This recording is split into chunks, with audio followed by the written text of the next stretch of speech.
God, I hope everyone got their links. Hi, everyone. I'm Alan Locher from the Locker Room. Hi there, I'm Laura Wright, and welcome to Daytime Cares. This is a live event. Thank you so much for joining us tonight. When Alan and I decided to put this together, we reached out to all of our friends from all the daytime shows to come here tonight and to share a virtual hug with all of you. We just want you guys to know that we're all in this together. I mean, all of our situations may look different, but we are going through this chapter in history together. And we just hope that this show lifts your spirits. And when you go to daytimecares.com, the link is underneath us, that you will find some resources that speak to you. And when Laura reached out to Ari Zucker to participate in tonight's event, she found out that Ari, along with Shawn and some of their friends, had already created daytimecares.com. Their mission: to drive awareness and donations to nonprofits, to give voice to local charities and volunteerism, and most importantly, shine the spotlight on everyday heroes who inspire all of us. Yes, and please, I'm going to ask you guys to be kind and patient with us tonight. We have many actors coming on. We have some great interviews with amazing reps from our two main charities, Feeding America and DRAN. But, you know, we are actors and we like to chat and we love to have fun. And this is live, baby. So anything that can happen probably will happen. Anything can happen. That's right. So with that, let's bring on Ari and Shawn and hear more about Daytime Cares from them. So from Days of Our Lives, Ari Zucker and Shawn. Hey guys. Hey guys. Hi, I'm Ari. And I'm Shawn. If we have names we could mix up, so It's quite possible, yes.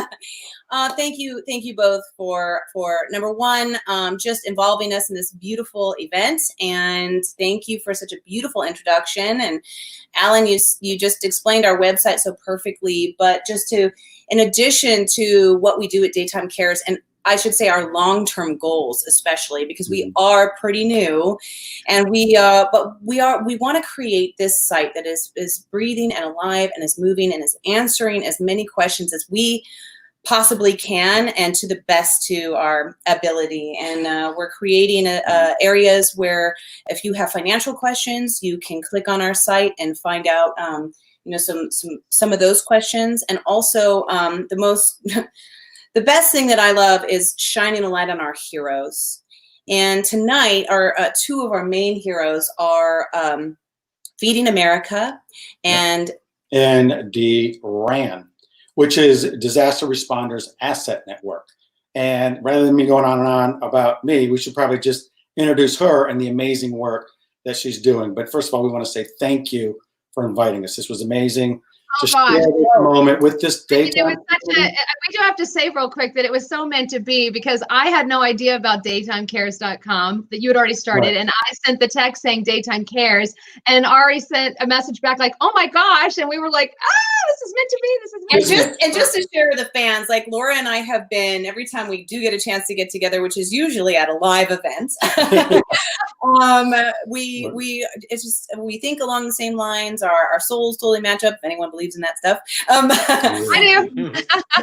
I'm in. So this was just such a beautiful addition, and I feel so blessed to be able to share and be able to give back in any way, shape, or form. And I did want to add really quickly, we are taking donations tonight that are going directly to each organization. So you can click Daytime Cares.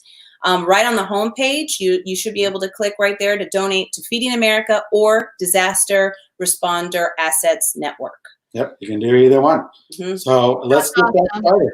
All right, Shawn, you guys take it away. Without further ado. Should we get it? Yes? All right. Well, let's get this show on the road. Let's do it. We're live. Thank you, guys. Thank you. So we are introducing now. Yes, there she is right there. Natalie Kuznetsov, how are you? Yes. Well, thank you so much for having us. How are you? We're really good. Thank you for coming on. I just got to get started by saying, first of all, you provide opportunities and solutions for our front responders, our healthcare workers, and you yourself are one of them. You have a master's in critical care, trauma nursing, and you just came back from the front lines. Am I right? I did. Thank you. We have an amazing team who supports us, and we are really blessed to be able to do that. Where did you come from? Well, I just came back from a disaster response down in Southern California where we were assisting taking care of nursing home patients. Wow. And the genesis of your whole organization started through a disaster that you yourself went through with the California fire. So out of that blossomed something pretty extraordinary. And now you're helping people. Yeah, pretty And much. We went through the firestorm, and really, this was the first time after doing disasters for almost 10 years. It gave me a very different perspective. Living in Napa and being in the middle of that firestorm really gave me a very different perspective of what first responders and healthcare workers need at the time of the disaster. Because it's not that you just worried about how do you get to work and all the things that you need to do at work in order to do your job, but you're also worried about what's happening at home. Is my child okay? Do I need cat sitter? Do I need to evacuate? Or how do I get to work? Or how do I get back home? So there are lots of things extra that are coming in here. And if I do need to evacuate, where do I go? If I'm a police officer, how does that change things? If I'm a nurse, how does that change things? right. All of those dynamic things that affect our existence on a daily basis. Yeah, you have preparation on your site. You talk about preparation well in advance, predicting in this certain environment how this will come out, being patient and being proactive. Mhm. Mhm. I want to share too, because I feel like it's so important for people that are not first responders, are not trained in healthcare in any way, shape, or form, or police officers. And I think sometimes we forget that you're human, Yeah. and that the importance of you as well having a place to go and having a place to relate to one another, where you and we differ. I mean, I at least had been trained in disaster relief. I'm not certified right now, but I have an idea of what it is you go through. But can you talk a little bit about what your organization offers for frontline workers? Of course. We're currently with COVID-19 outbreak. We really had to focus on a specific thing. And what we decided to focus on is mental health support to the frontline responders. Yeah. And by frontline responders, I mean first responders, disaster relief responders, and healthcare professionals. So what we're doing is that we are offering the support groups where people can come. They're led by peer support trained responders who can relate to each other and are also trained in mental health, which means you can come into that closed, confidential environment and share the things that you're experiencing, whatever is going on, whatever is bothering you, in an environment where other people will understand that on a spinal level as opposed to just on a conversation level. Beautiful. And you have free online support. Is that correct? They can click on, go there, look for the support they need. Citizens, first responders, and volunteers. Is that correct? We do accept volunteers and we do accept citizens if they do want to come and help us, but the specific support groups are designed for frontline responders. That's incredible. Thank you. And being on the front lines, how are they doing out there? How are they doing emotionally? How are they doing physically? Well, so I can tell you my experience of just the deployment that I just went to. Imagine yourself being in personal protective equipment for a prolonged period of time, meaning you can't go to the bathroom, you can't eat, you can't take a drink. You are completely, fully protected.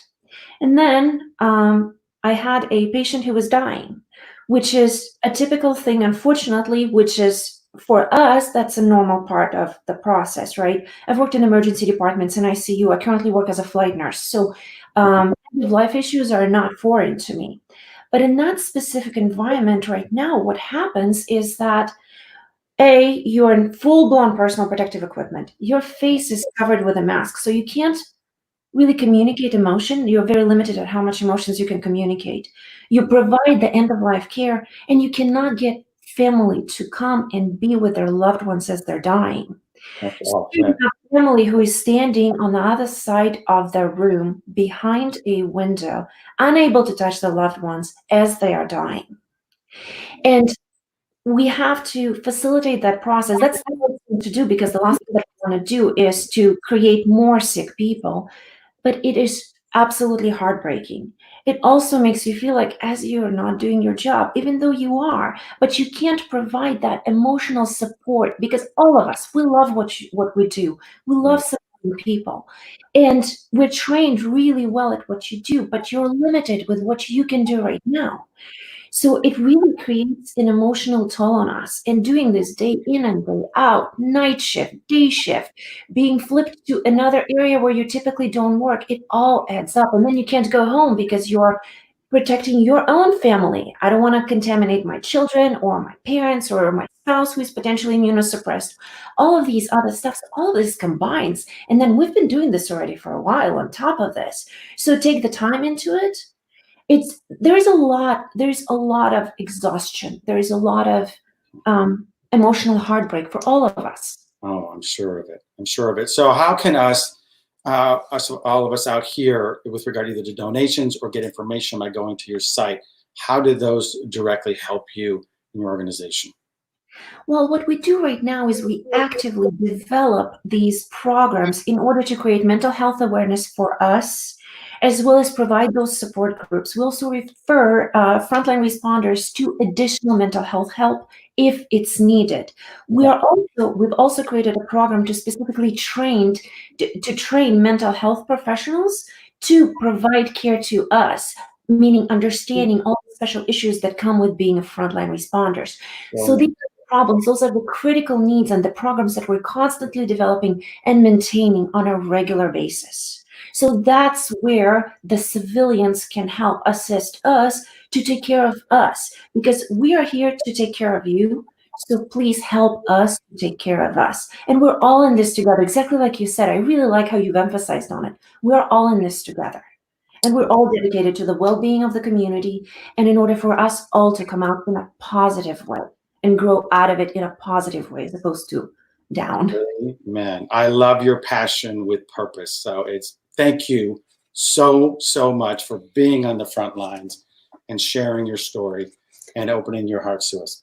And have you found it? I did, as you were talking, Natalie, I feel like, as I'm listening to you share how people can help and be helped. I mean, this is one of the reasons we were working on Daytime Cares is because it's coming full circle, and you're doing that. You're helping and you're receiving. And I hope this evening, again, for people, I want to remind people to go to Daytime Cares and click on the DRAN and donate to whatever you can, whether it's $5, whether it's $4, whether it's $400, because I think that everyone has a story, or at least a relationship to someone who has either passed away or have gotten really sick. And I can't express our gratitude enough for what you're doing. You co-founded this with your husband? Yes. Yes, I had the lovely opportunity. We're not there yet, but we're almost there. You're almost there. Yeah.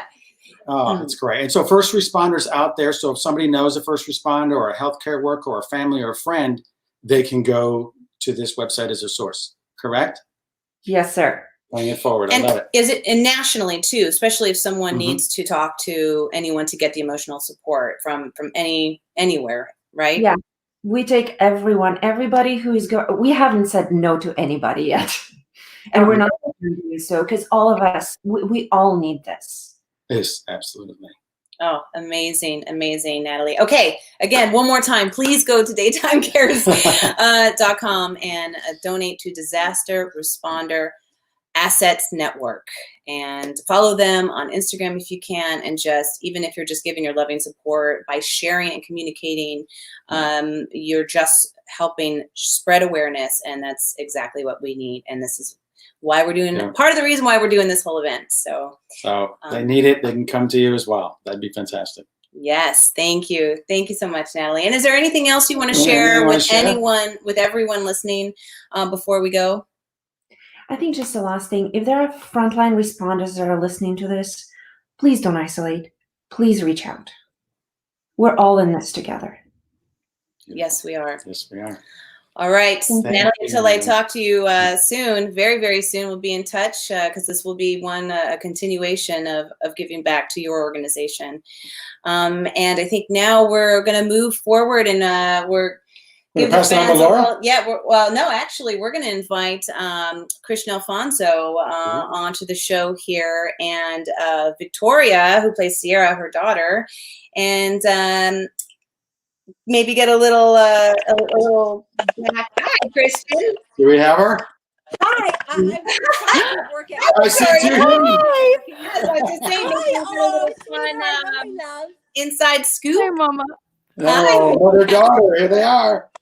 Yes, yes. So, Christian, I was just, well, this is so cute, mother-daughter, and now I want to share with you, I was speaking with Bill Hayes today and emailing with him, and Susan and Bill couldn't be here today for technical difficulties. I understand. Yes. Yeah.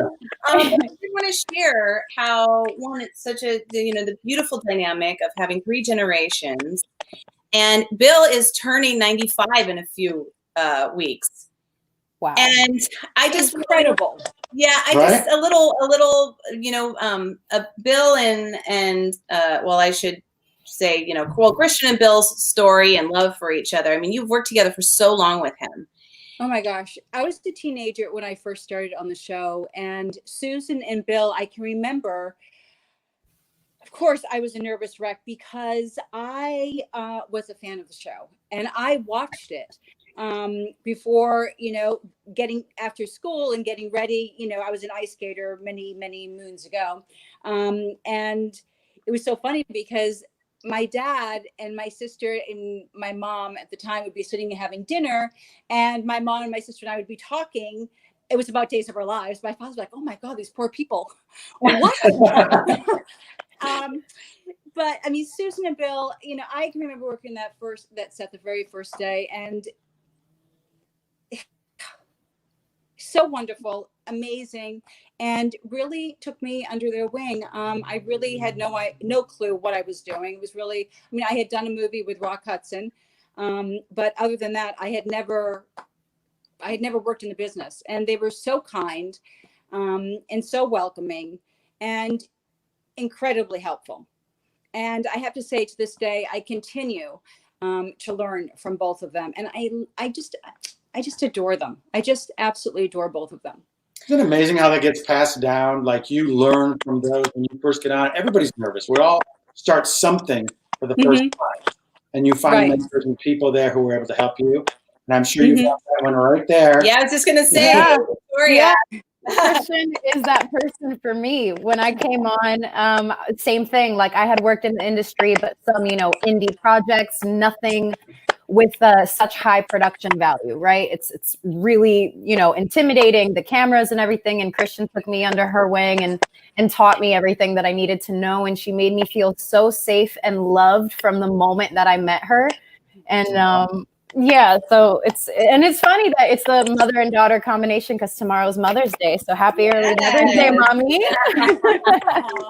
Yes. I've been singing all these wonderful, Mother's Day songs, to people on. Oh, I can't share that. Never mind, because it's not posted yet. Or surprise gifts to people's mothers tomorrow. Never mind. So your mother's out there. Yeah, it's so incredible. But Victoria, how does it feel to be part of such an iconic family on Days of Our Lives? I mean, it's interesting because over quarantine, I've really had a lot of time to reflect and looking at everything from like such a fresh perspective. It's crazy. I can't believe it. I have like certain publications calling me and interviewing me. And when they say it out loud, it kind of makes it real all over again because I've gotten used to it. But when I step back and look at it, I'm like, wow, I'm really Bo and Hope's daughter. Like, I did that. I'm a Brady. That's insane. And I'm just overwhelmed with gratitude every time I think about Days of Our Lives and the community and the little family we have on set. Like, it makes me cry, and I miss it. I miss you guys. I feel exactly the same way. I mean, I've been there for quite a while now.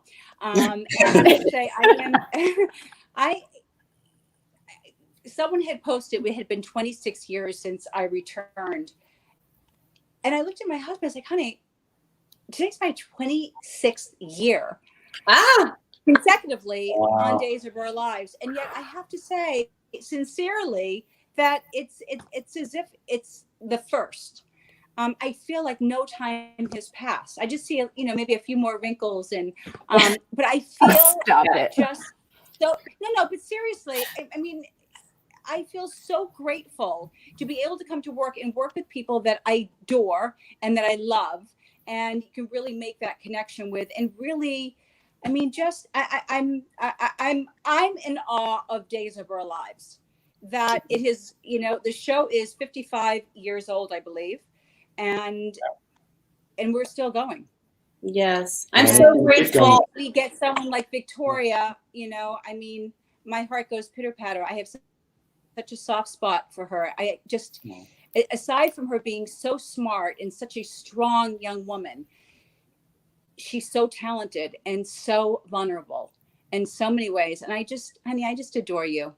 You know how much I love you. Speaking of vulnerable, here it comes. I'm so proud of you. I really am just so proud of you. I remember that first day, after we had screen tested, it was your first day, you had been hired, and I said, come on, let's go to my dressing room. I just remember you sitting in that chair in the corner, and I was sitting on my sofa, and I was like, they're going to love you. They're going to love you. Yeah. And I gave you the history of the characters. Yeah. And honey, you brought more than anyone could ever have imagined. Thank you. You've made it very easy. God, I love you so much. Thank you. I mean, an actor is only as good as her partner, right? Her co-stars. So you made it easy. I remember you were the only person I really worked with when I started for a while. And then Sierra started getting involved in some suspect stuff. But ultimately, like, you were the person who taught me how to handle everything, and I'm so grateful for you. I love that you both so much. Thank you so much, because it's a ton of love to start this whole event out with. Ari and Shawn, I just wanted to take a moment for a second and just thank you both and Laura for doing this, because with everything that has been happening, I just want to say that there are no words, actually. There really are no words. Thank you, Kristen. We feel you. Thank you. Yeah, thank you both so much for taking your time to come on here and be a part of making a huge difference in people's lives. So we love you. Thank you. We're going to throw this right on back to Laura and Alan, and I hope you two get a chance to keep watching the show. And thank you. Thank you for a great opening of the show. Yeah, thank you. Let's pass the love on to Laura. That was beautiful. So great. Oh my gosh, that was so beautiful. Thank you so much, Ari and Shawn. The first interview with Duran and Christian and Victoria was spectacular. So thanks. We'll see you guys in a little while. Hold on. I just want to say real quick, daytimecares.com. Not only are we donating to Feeding America and Duran, we also have tons of resources for you if you're in need. If you need something, go. Ari and Shawn have set up such an amazing website. Please go to the website if you're in need. Thank you so much. Thank you, Laura. We'll see you in a little while. Have some fun. See you soon. Yeah. All right. Alan. Now we've got a great friend. Yeah, that's a great right. friend. And we're going to bring her on right now. Cynthia Watros is in the house. Cynthia. Ooh. Hi. Can you hear us, Cynthia? She's somewhere. Our first technical difficulty. Yeah, we're not actually seeing you, Cyn. We hear you. No. Do you want to try and sign right back on? We can. Laura and we can go on to another guest. Yeah, let's do that. Why don't we answer a couple questions real quick? Sure. Let's see. Any fan questions? I'm looking. Deborah C says Laura always looks so gorgeous. It's the light. I just moved the light. It has nothing to do with me, I swear. Okay, well, here's Cynthia. Let's bring her back. Let's get her. No. It's all black. Cynthia, check and see if your camera is allowing access. All right. Sorry. Hey, how's that? Oh, here she comes. Ah, there she goes. It's a miracle. I'm giving you guys a hug. Oh my God, I can't wait to hug you. Hopefully soon. I love you guys so much. Thank you so much for doing this. Oh my God, thank you so much for joining us. So I know Cynthia, you're going to lead us through something really special. Yes. And so Alan and I both, throughout the night, we're going to be jumping on and off to give actors space for whatever gift they want to give to the audience. But we want to go through whatever you're giving to us tonight here with you. So take it away. Thank you, Laura. Thank you, Alan. You guys, this is awesome that you're doing this. I just wanted to let everyone know that I feel quite alone during this time because we're all kind of isolated and we're supposed to stay away from people. And it's a really challenging time. And if your brain is anything like mine likes to chatter. And so the gift I want to try to give to these beautiful people watching this show, I just want to let you know that you're not alone. That you might sometimes feel alone, but we're all alone together, right? And I love you. We all love you and are thinking of you. And during this time when our brains are sort of chattering, and sometimes it helps to sort of ease that. And one easy way, if it's okay with you guys, I would love to do just this simple breathing technique. I like to call it the starfish. And so you can do this with your kids. You can do it at home. So you put your hand up in and you want. And then you find a comfortable seated position. And then you grab your index finger of the other hand. And then you're going to start on the thumb side of your hand. And all you're going to do, it's really simple, is as you trace your thumb, you just inhale through the nose. And then exhale, trace the other side of the thumb. And then inhale the index finger. And exhale. Keep going. Good. Inhale. And exhale. The big finger, inhale. And exhale. And the baby finger, inhale. And exhale. And if it's okay, let's go back around, okay? Inhale. Exhale. Really nice. That's as simple as that. Inhale. Exhale. Inhale. Beautiful.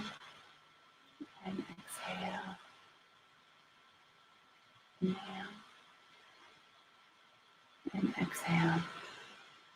And then the thumb. Inhale.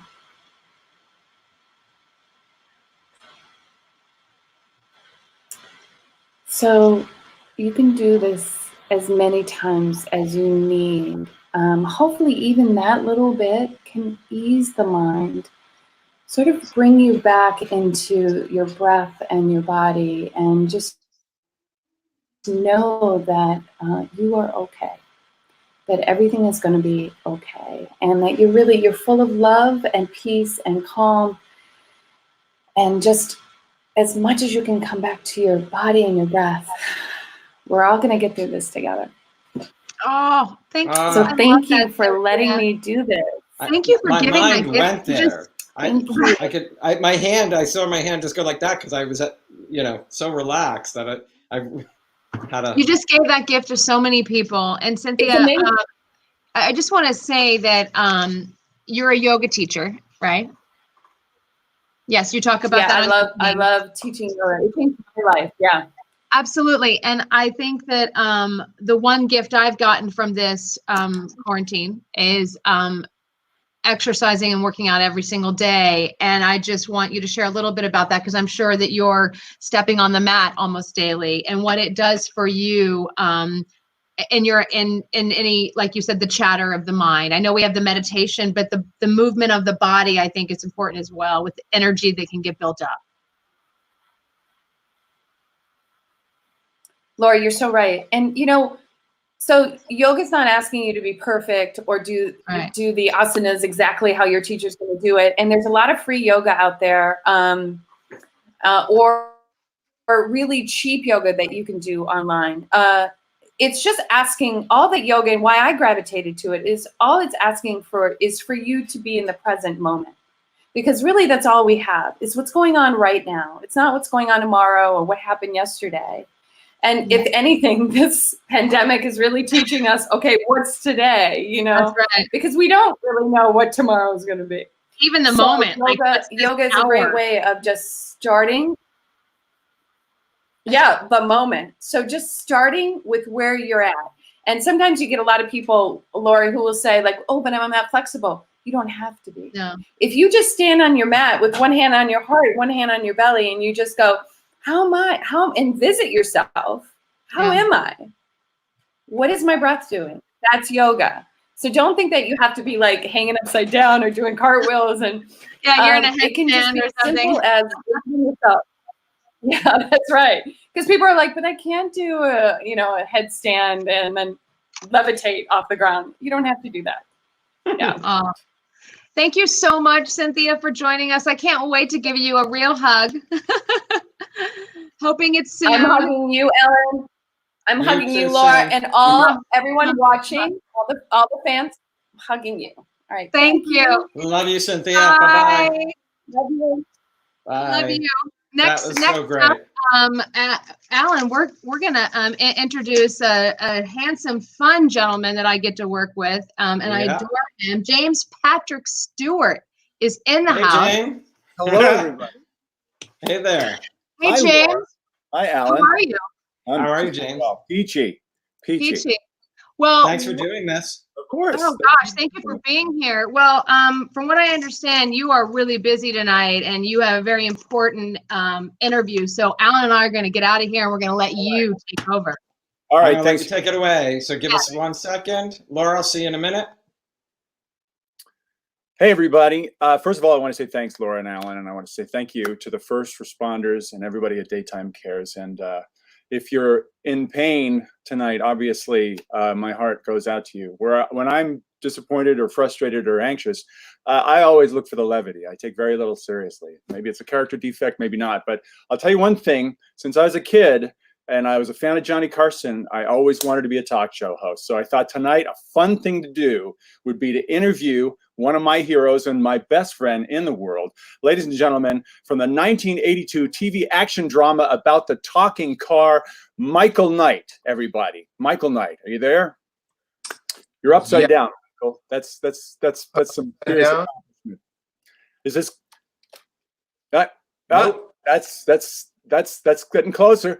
Cynthia said you don't have to hang upside down to relax, you know. I was listening. I don't know how to turn it around. Okay, so let me just try. What? You're in that age group, unfortunately, Michael. Let's just plow forward, shall we? Oh, how did you do that, Michael? Oh my God! Let's start this again, ladies and gentlemen. Start again. Everybody from the 1982 TV action drama about the talking car, Michael Knight. Michael, thank you for joining me. Oh, it's my pleasure, Patrick. Thank you. And I wasn't the one with the talking car. I do know that because I'm one of your best friends. I mean, what I'm saying is that Knight Rider was just a very cool show. I mean, it's a talking car, you know? Yeah. So anyway, who was the voice of the talking car? William Daniels, I believe. William Daniels, right? Yeah, okay. You know, he's 93 years old and he lives in Brooklyn with his wife of 70 years. You guys still keep in touch? No, I actually, I never had the pleasure of working with. Right. No. I know that. Sorry about that. I'm back on track. Listen, but Michael, if you had done the show, would have been life-changing, right? I mean, David Hasselhoff has done pretty well for himself. Yeah, I'd say David's done. I'm going to get to some questions here, Mikey. A lot of people may not know that in real life, and this is true, that you and David Hasselhoff have both been married to and divorced from the same woman, ex-soap actress Catherine Hickland. Isn't that true? Yeah, yes, it is. Catherine has the distinction of divorcing one. So, Michael Knight. That's another thing you have in common with David Hasselhoff, that you both were in failed marriages with the same woman. Michael E. Knight. What does the E stand for? It's my Emish. Emish? Yeah. And back when you originally joined the Actors Union, I heard that they actually made you take the E, Michael E. Knight, because Michael Knight was taken by an adult film star, actually a gay adult film star. Not that that means anything, because I think all adult film stars are equal. Don't you, Michael? I would have to say yes. I'm going to change the subject. Michael, you were born in Princeton, New Jersey, right? Yeah, you got that right. Yeah. And since David Hasselhoff got the role that would have really made you famous, your biggest role to date, the one that pretty much everyone knows you for, is the legendary character of Jim Sanders in the 1987 romantic comedy Date with an Angel with Phoebe Cates. What was it like to work with Phoebe Cates? Was it intimidating? No, Phoebe was wonderful. She was just lovely. Had you seen Fast Times at Ridgemont High by that time? Yeah. So you were aware of the bikini scene by the pool? Yes. Just curious. That movie cost $8 million to make, but only made $1.9 million in ticket sales. How many of those tickets were your friends and family, Michael? Be honest. I'm just kidding. Was the studio disappointed with a 75% loss on their investment, Michael? They didn't have to be. I Got it. Yeah. Listen, people may also remember your brief stint on a show called All My Children. And I'm sure everybody wants to know, how much did you make on that show? I got by. Okay. And Susan Lucci was on the show too, right? Yes, she was. Yes. Yeah. Did you guys ever go out or date? No, I never had that honor. That would have been amazing, right? Because you're 6'1" and she's like 4'5". Do you remember when I was on that show? Because I played Will Cortland. And I remember a time when we used to do personal appearances and you were invited to a car show as a celebrity guest in Detroit. And 6,000 screaming car fans all learned at the same moment that you weren't David Hasselhoff. Was that embarrassing? Yes. You actually won an Emmy for your work on All My Children. Yeah. That's pretty cool. Why didn't you send an American Indian up to collect your award like George C. Scott did? Never thought about it. Mm-hmm. Speaking of Academy Award-winning actor George C. Scott, you did a play with him off Broadway called Wrong Turn at Lungfish, directed by Hollywood legend Gary Marshall. Isn't that right? That's right. Right, Gary Marshall. Didn't you accidentally send one of your castmates to the hospital during one performance? Wasn't there somebody famous in the audience that night? Yes. Who was it? Al Pacino. Al Pacino. And wasn't Penny Marshall sitting with him? Yep. Does that one wake you up at night and just want to kick you around? Probably will tonight. But it does. Hey, listen, you're recently back on Daytime, General Hospital, playing lawyer Martin Gray. Martin Gray. Do you think that's a dig? You think the writers are making fun of you because, you know, your age? Michael, I think most people want to know, I'm one of them, what's with the accent? What accent? Did you watch a lot of Andy Griffith growing up? No. Were you a big Jim Nabors fan? No. Matlock? No. Did you like fried chicken? Hey, Jim Sanders, Date with an Angel, Colonel Sanders, General Hospital. It's pretty funny. Hey, listen, executive producer Frank Valentini says you're difficult. What does he mean by that? Frank says I'm difficult. Changing the subject. The nation is on lockdown. How do you feel about socially isolating? Personally, I'm all for it. Right. Do you find yourself watching a lot of Phoebe Cates movies? Do you? I do. Hey, listen, my guest tonight has been Michael Knight, but before we finish, I want to finish with a fun questionnaire invented by a man so pretentious he actually has a French name, Bernard Pivot. Michael, what is your favorite word? Idiot. What's your least favorite word? Idiot. Right.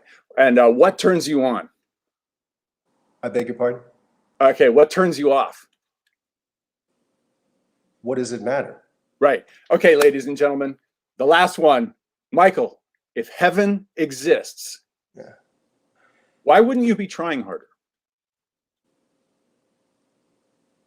Never mind. Ladies and gentlemen, that's it for us. Thank you for watching. Thank you, first responders. Thank you, Daytime Cares. And remember, if it doesn't smell like soap, don't put it in your mouth.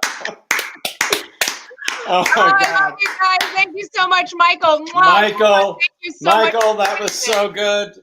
James, that was so James, good. I Thank you adore both you. so much. Well done, you. Patrick. Well done, Michael. Well done turning yourself right side around. That is real growth for you. All right. DaytimeCares.com, you guys. All right, bye guys. Thank you so much. Appreciate it. Stay safe. Bye. All right, we are going to really Right.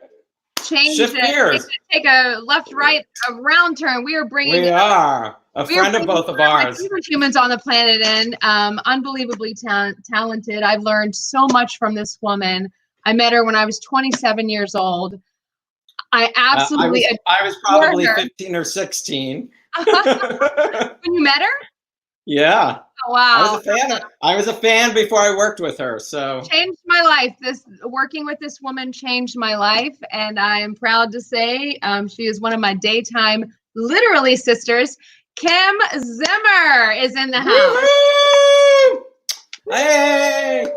Hey. I love you both. Hi, doll. Oh my God. Oh, I love seeing your face. This is just great fun. What an entertaining evening. It's just getting started with you. Are going to be our first musical guest, and I'm so honored. Well, like you said, this is live. I have no idea. That's all right. How are you? I have my phone in a little glass cup, and I have my iPad on a stand on top of some other cocktail glasses. So, how are you? Do you have a glass? Can we cheers to you? Yes, do you have a glass? Yes, I do. Cheers to you, Kim. Yes, I do. That James Patrick Stewart, Michael Knight thing, I went through a whole bottle during that. Kim, I just spilled. You are a grandmother, and the joke that I saw, not even joke, the reality posted on Facebook was that grandchild won the lottery having you as a grandmother. And when someone posted that, I was like, hell yes. I mean, oh, for sure. I mean, not that your kids are blessed to have you as a mom, but you as a grandmother, best thing ever. He's only 5 minutes away from me, but the fact that I can't hug him, I can't. He wonders why he's not even 2 yet. He goes, yes. yeah, up, and I can't pick him up. And he just kind of gets mad and turns around, walks away, or he'll hug my leg. He can hug my leg. So. Aww. Well, sorry. What? Yeah, and before we go, talk about Rachel too. Talk about Rachel, who's I was going to say, before we get started, I want to hear about Rachel. Yeah, Rachel. One of our frontline. She's really only on part-time, so she only works twice, because she was a school nurse in one of the elementary schools here in Verona, New Jersey. I was going to say, let the audience know your daughter is a nurse on the, yes, working right now. Yeah, she's a first responder in New Jersey, and she works 2 days a week. And even though it's only 2 days a week, it might as well be 14 days a week, because it's a busy day, and emotionally they go through a lot. And she wanted to join us, but she was like, I can't be happy about anything yet. Right. I can't be uplifting. I can't be inspirational. I'm not ready for that yet. So right. And I said, that's absolutely understandable. The woman you had on earlier was great. Yeah. So that covered that as far as I'm concerned. So no, for sure. She works very hard, and I adore her, and she's working tomorrow on Mother's Day. So my son-in-law is making me Mother's Day brunch. We're going to have it on the backyard. We have dinners outside at separate tables. That's beautiful. And what's going on with AC? AC is out in Taos, New Mexico. Your other favorite place. He's not coming back until because he has to drive back. Because we kind of got stuck when this all hit. Right. He's gonna come back when the weather here gets better. I mean, it snowed here in Verona today. So weird. It was hell. It came down as hell. It was. I won't say what it was here. I won't say. I want to. I don't want to know out there. Because Max is having a baby too. Oh my gosh! his wife are due in August with a little girl. So. Oh my God, you're gonna Oh, spoiled. where is Max out with you, or is he out here? Max is in. They have a condo in Jersey City, but they also have a house in the Berkshires. They've of course been in the Berkshires. So Right, but so they're closer to you. They're not like Jake, which I'm sure they're not in California. No. Yeah. Okay.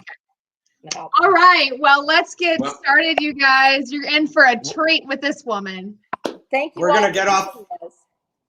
We're gonna get off screen and let you take it away, Kim, and we'll come back on when you're done. Yeah. All right. Yeah, let's go. Love you. All right. Love you guys. Bye. Bye. Okay, this is for everybody who's ever had a dream in their life. And I can't hear this, so let me see what. Oh, here we go. Somewhere over the rainbow, way up high, there's a land that I heard of once in a lullaby. Somewhere over the rainbow, skies are blue, and the dreams that you dare to dream really do come true. Someday I'll wish upon a star and wake up where the clouds are far behind me, where troubles melt like lemon drops away above the chimney tops. That's where you'll find me. Somewhere over the rainbow, bluebirds fly. Birds fly over the rainbow. Why then, oh why can't I?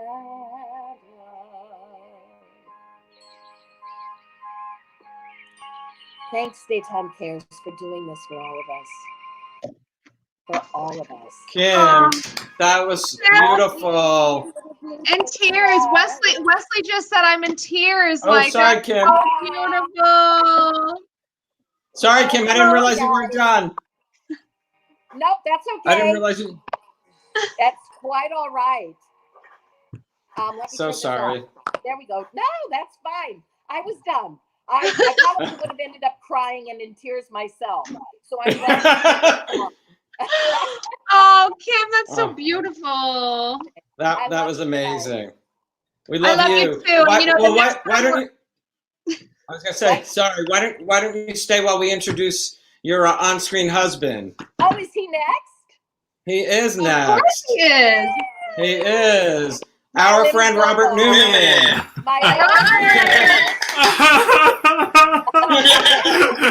Kim, that was fantastic. My old stinky shoe. Oh, honey, I love it when you call me. I love it when you call me that, baby. Hey, Kim. No, wait, Kim, stay here for a second because I have an announcement too. You're pregnant. I am not pregnant, but my son Connor and his wife Caroline are expecting our first grandson in October. Thank you. Huh? I'll leave. Aw, okay. But give them my love. I will. Same to yours, Kim. I love you. Okay. Love you. Bye, Kim. Bye. Thank you so much, Kim. Bye. Oh, that was sweet. Hi, guys. Hi, Robert. It's so nice to see your face. Laura, it's always nice to see your face. How are you? I'm great. Good. You look great. You look fantastic. Thank you. You too. And you, all those pictures on Facebook with you and Wesley, it's really sweet. Yeah, Really we're having a good time. Very happy for you. And say hi. Is he there? Hi, Wesley. He's in another room. He'll be seeing you later. So. All right. So what are you doing for us tonight? I'm going to sing a little song too, if that's Awesome. okay. Yeah, well, we'll see. Perfect. We'll see. it might be okay. I don't know. No, you're going to be perfect. Alan, let's give Robert All right, guys. All See you in a right, minute. thank you. So I've done this role a couple of times. This is from Man of La Mancha, playing Don Quixote. Impossible Dream, which is a song which has been around for 1,000 years. But it's funny sometimes when you revisit a song in a certain context, it suddenly becomes an entirely different thing. And as I was working through these words to do this tonight, I was thinking about the first responders, including Kim's daughter, Rachel. And I know that a lot of our fans out there are first responders, and God bless you all for doing the work that you do.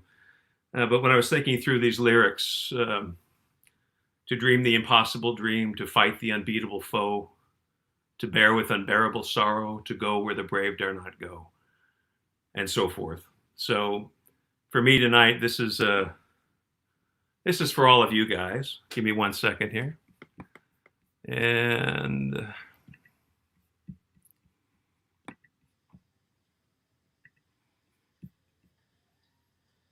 hold on. This is the women's relaxation. That's not what we want. That was the wrong song.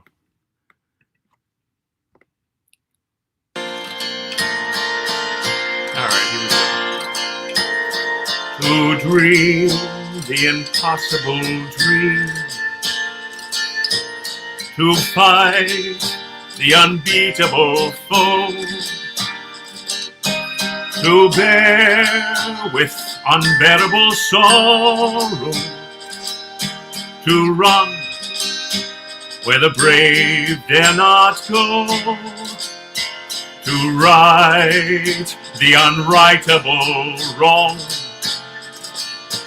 to love pure and chaste from afar, to try when your arms are too weary, to reach the unreachable star. This is my quest, to follow that star.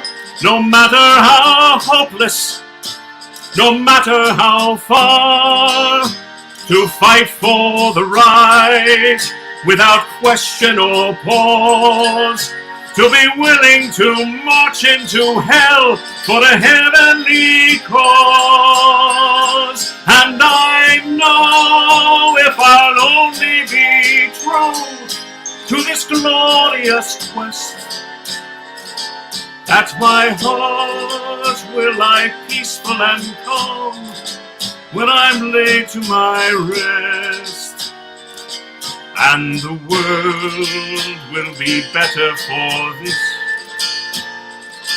that one man, scorned and covered with scars, still strove with his last ounce of courage to reach the unreachable star.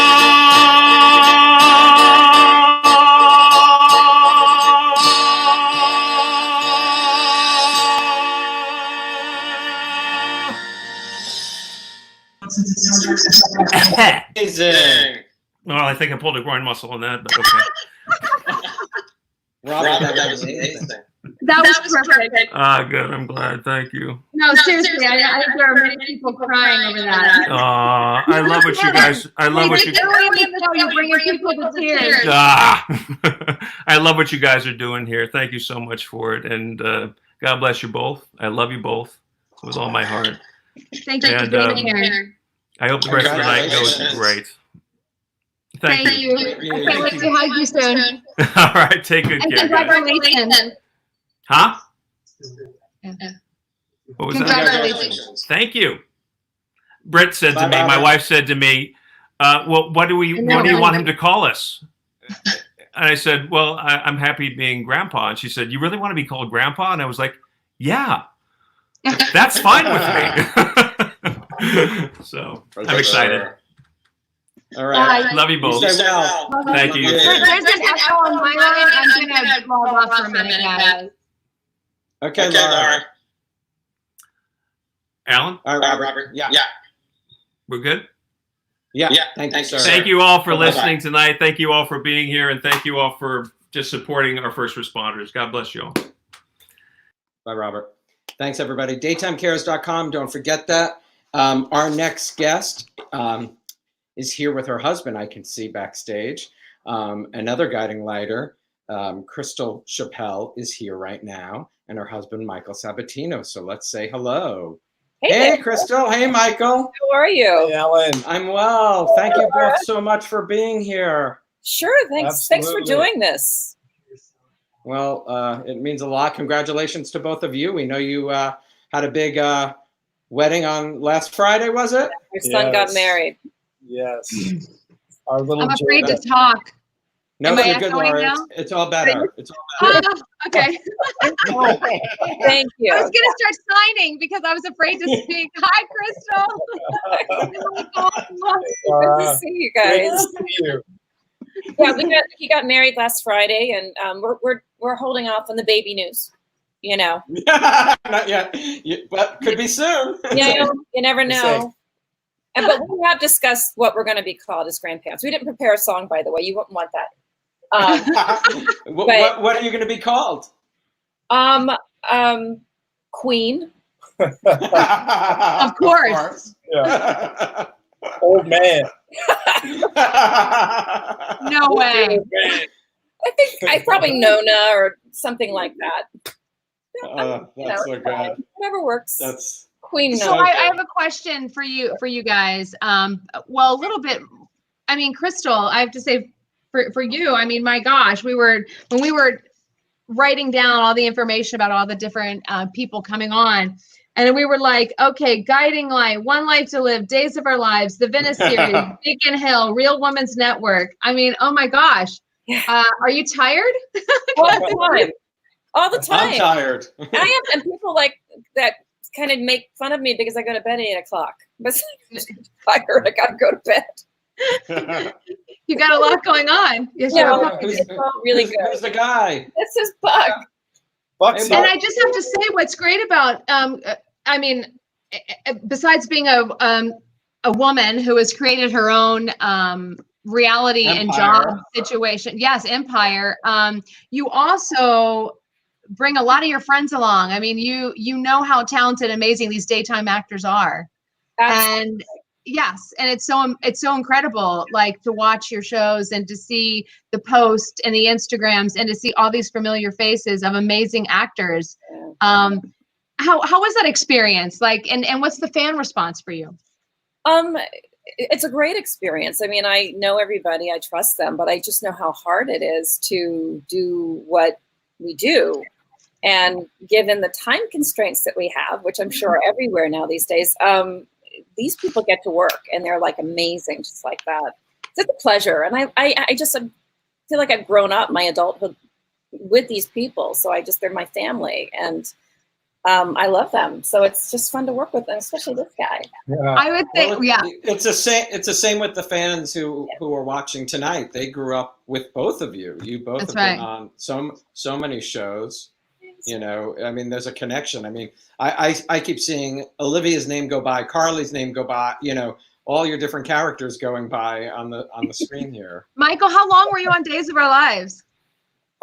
3 years. 3 years. Yeah. And that's where the connection happened, right? It did. Yeah. It I did. said, who is that?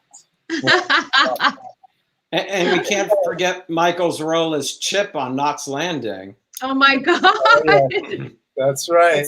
That was quite a role. People definitely are big fans of, even though you were not the nicest guy on that show. I spent 2 seasons working with Julie Harris. It was unbelievable. Oh my God. You know, How long were you on Knots Landing?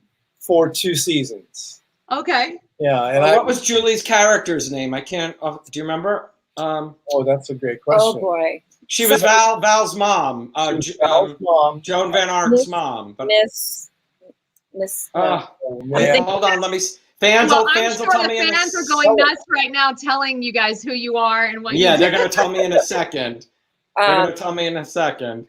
Anyway, I figured out who he was when they hired him on days. I got so excited, and I think one of the first things I said was, "Oh, you're the guy who fell on the pitchfork." It was And it was love at first, and it was love right then, right? Right It was there. Fell on the pitchfork. Come here. Lily May. Hey! I told you a fan would come through. Who was that? Gary Horn said that, so that was great. Thanks, Gary. That is so funny. Yeah, it was just a blessing to spend time working with that caliber of actress. It was just magical. Amazing. So yeah. Oh, I'm sure it was. Well, you know, tonight we're here just shining a spotlight on Feeding America and Duran for the frontline workers. And Shawn and Ari Zucker have, Shawn Christian and Ari Zucker have created this incredible website called Daytime Cares, which has tons of resources as well as links that will go directly to Feeding America and Duran if anyone wants to donate. And we just really appreciate you guys being here with us tonight. I mean, this is a really challenging time for our fans. And, you know, I think it's important to say that that a lot of people are stuck in the house and struggling, and many people are alone. And we just wanted to give them a really big hug and thank them, because I don't think there's any fans out there more loyal, as Crystal, you know, as well as Michael, than daytime fans. I mean, our fans are so loyal. Absolutely. It's fabulous what you guys are doing, and Ari, Shawn, just huge, heartfelt blessings to you guys for putting this together for all the fans and everybody else. Well, we're so grateful that you joined us tonight. Yeah, absolutely. Thank you. And if congrats. any little bit helps. I just want people out there to know that if you have a $1 that you can donate, every little bit helps. That's right. Thank you, guys. Guys, stay well. We love you. Bye-bye. Bye. Okay. Wow. So this is fantastic. So glad they could do it. Yeah. It is, and we also want to keep people aware to throughout the evening. Please keep going to daytimecares.com, and we have direct links. Am I right? They're going right to Feeding America and Duran and resources. I also want everyone to know that this isn't a night of just saying, can you donate? Can you donate? It's also saying, if you are in need, we have resources. Ari and Shawn have put together the most incredible website, and they have tons of resources, and they're going to continue. This is not just about tonight, it's for the long run. So with that, we're going to get to our next guest. Yeah. Two of my favorite people. Moving on down the road. That's right. Two of my favorite people that I get to work with very often. And I adore. Introduce Steve Burton and Bradford Anderson. Woo! Oh, here he is. What is going on? How are you guys? What's up, Stevie B? I'm well. I love Bradford. Here you go, Bradford. Cheers to you. Cheers. Huzzah. Great to see you guys. This is amazing. A bow tie and the black t-shirt. T-shirt, of course. I can't believe it. Well, I'm in the closet. We didn't prepare an act, but I can sure show me. Me, I'm in my closet. I told you I've been in the closet for years. Steve and I spend a lot of time recording things like podcasts and videos, and he ends up shooting everything in his closet. This is my default. This is his default setting now. This is what I'm used to seeing him. When I see him in real life, it's going to be very jarring because I'm used to seeing him in a closet. So I want to talk about what you guys are doing. You guys have your show, and what is it called? We have a podcast called That's Awesome. Right. And we have a YouTube show called 7 Questions. We have a YouTube show called Phone a Fan. And we have a YouTube show called More Awesome, which is our bonus podcast that we record every week. Awesome? Yes. Yeah, of course. It has to be more awesome, right? Well, you also have an on-the-road event that you take on the road, Stone Cold and the Jackal, right? Yes. So, it's funny. A lot of live events are being canceled right now. And my wife is a drama teacher at a high school. And so their musical got canceled. And, there's a lot of that going around. Sports, everything's getting canceled. And all of our shows have been canceled as well. So that's why we're trying to put as much out on the interwebs as possible to entertain people and to entertain ourselves. That's Yeah, right. Bradford, I know that's right for Steve. Bradford, I just want to clarify the word. Not canceled, just stopped production, halted production for the time being. Yes, well, but sadly, some live shows, you know, like poor high school musicals. Like there's so many seniors at this high school that are not going to get to do their senior musical, and it's not getting rescheduled. It's just being canceled. And so I'm going to pour a little. Oh, not on my computer, but yeah, don't do that. You know, it's Don't sad. Yeah. You know, for us, obviously we're going through a crazy time right now, and I know a lot of people are having a real difficult time, especially being isolated away from family and friends. So Bradford and I, we just wanted to have fun. You know, we just wanted to create some stuff to give some light and kind of positivity to people where they can laugh, because there's no one dumber than both of us. So that's what we do. We just I did your show the other day. Spoiler. And we Spoiler laughed. alert. Oh, sorry. Right. Did 7 questions. Coming up soon. I know. I remember I texted you and I said I was really mad that you hadn't called and asked me to do it. I know you did. That was amazing. Thank you. I was like, what the heck? Since we enjoy being so dumb, we don't assume that people want to just come into our circle of dumbness. So we really appreciate when people offer themselves up. Thank you. Well, I did a week of dumbness with Steve in August, so we did. We had some laughs. That was our BFF tour. Sorry, Bradford. Yeah. No, it's all right. It's all right. And I had a broken foot, and I was on a knee scooter. Scooter. Yes, Alan. Scooter. Yes. Scooter. Well, it's great that you're surrounded by two strong men like Steve and Jeremy, the person that travels with us, to aid you. If I had been there, I would have just been a liability. Let's just be clear. Jeremy did most of the playing with Penelope. Yeah. Jeremy did a lot of the work. No? And well, let's just say this. Jeremy's a nurse, and I know we have a lot of fans that are working the front line now, and first responders and nurses and essential workers. And thank you for putting your lives at risk for us. You're awesome. And I gotta say that, because I get we have a lot of fans and responses from nurses a lot. So nurses and teachers and people are putting themselves out there. So thank you guys. And daytimecares.com, go check it out. And, you know, every little bit counts. And there's people who I just, you know, living in a country like this, it just boggles my mind that there are people who can't eat. So absolutely, you know, Feeding America is amazing. So help out if you can. You know, it's a perfect segue, because next up we have Ari and Shawn bringing on the representative from Feeding America. So we're going to say thank you very much, you guys, for joining us tonight. Cheers. And check out all of the amazing web things happening with Steve and Bradford. And we love you. See you soon. Thank you so much. Bye. Appreciate it. No problem. Thank you, guys. Thanks, Steve. All right. Let's get Shawn and Ari. Woo! Hey, cheers. My sound's better. I'm doing better. Sometimes I'm better muted. Yeah. Look, I just have to say, now that I know about Steve and Brad's show, that's awesome. Okay. I think that's really awesome. Because that's awesome. Who wouldn't want to be awesome? Yeah. Yes. So thank you. Funny. Shawn and I were scrolling, you know, down and looking at some questions on social media, and great. I just want to share. You know, we were noticing some topics that people wanted us to bring up tonight that were, you know, pretty heavy, and we really want to share. This is about giving our fans a virtual hug, sharing appreciation, and sharing a ton of love tonight. And you know, maybe somewhere down the line, I just want to share this with everyone who's watching, that we will, you know, we can. Attempt to go over those things that are important, but tonight is about love and affection. So there's a lot of social concerns out there for sure, and we're not discounting any single one of them at all.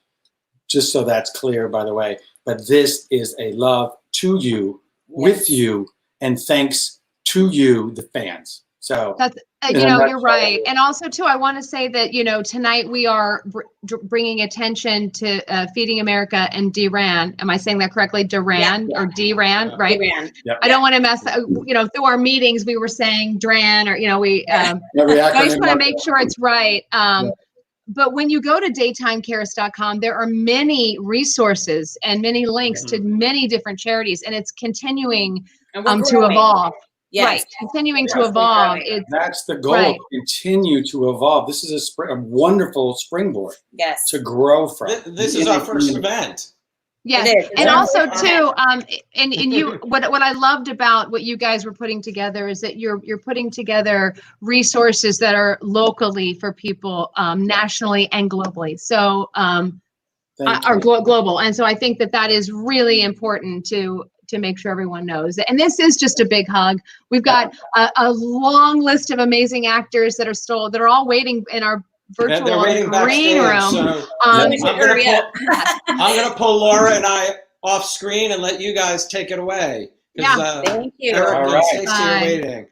Oh no, not you. So I hit the wrong thing. Sorry. We're still working out our kinks. We'll figure it out. Yes. But just to share with everyone now, we're going to bring on Brianna Crane from Feeding America. And we are so grateful, Bri, for you coming on the show and being a part of this. Thank you so much. Thank you, Ari and Shawn, for having me and for all you're doing for DRAN and Feeding America. And, you guys and Laura and Alan and all the actors you're bringing out tonight, using your platform in this way is very meaningful to us. And we're very grateful. Well, thank you for being a part of the nation's largest hunger relief organization, right? Yes, we are the largest hunger relief organization and the largest food rescue organization in the country. Which is incredible. And you secure and distribute, and have I got this right? I'm no statistician. He's been studying. A little bit of my homework. But this number was unbelievable.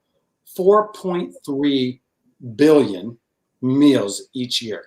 Yes. Families, children, seniors, everybody out there. Is that true? That's correct, yeah? That's correct. Last year it was 4.3 billion meals to about 40 million people in this country, and that includes 12 million children and 5.5 million seniors. And just to be clear, that's nationally. That's not internationally. That's nationally. It's nationally, just in the United States, yes. So, so before COVID started, the food insecurity in this country is clearly already high. Problematic. 1 out of 8, yeah. 1 out of 8 families. If you just count your block or if you're in an apartment building, 1 out of 8 people are hungry, and it's incredible. So now with the pandemic that's happened and people out of work, what are you witnessing now that families are dealing with?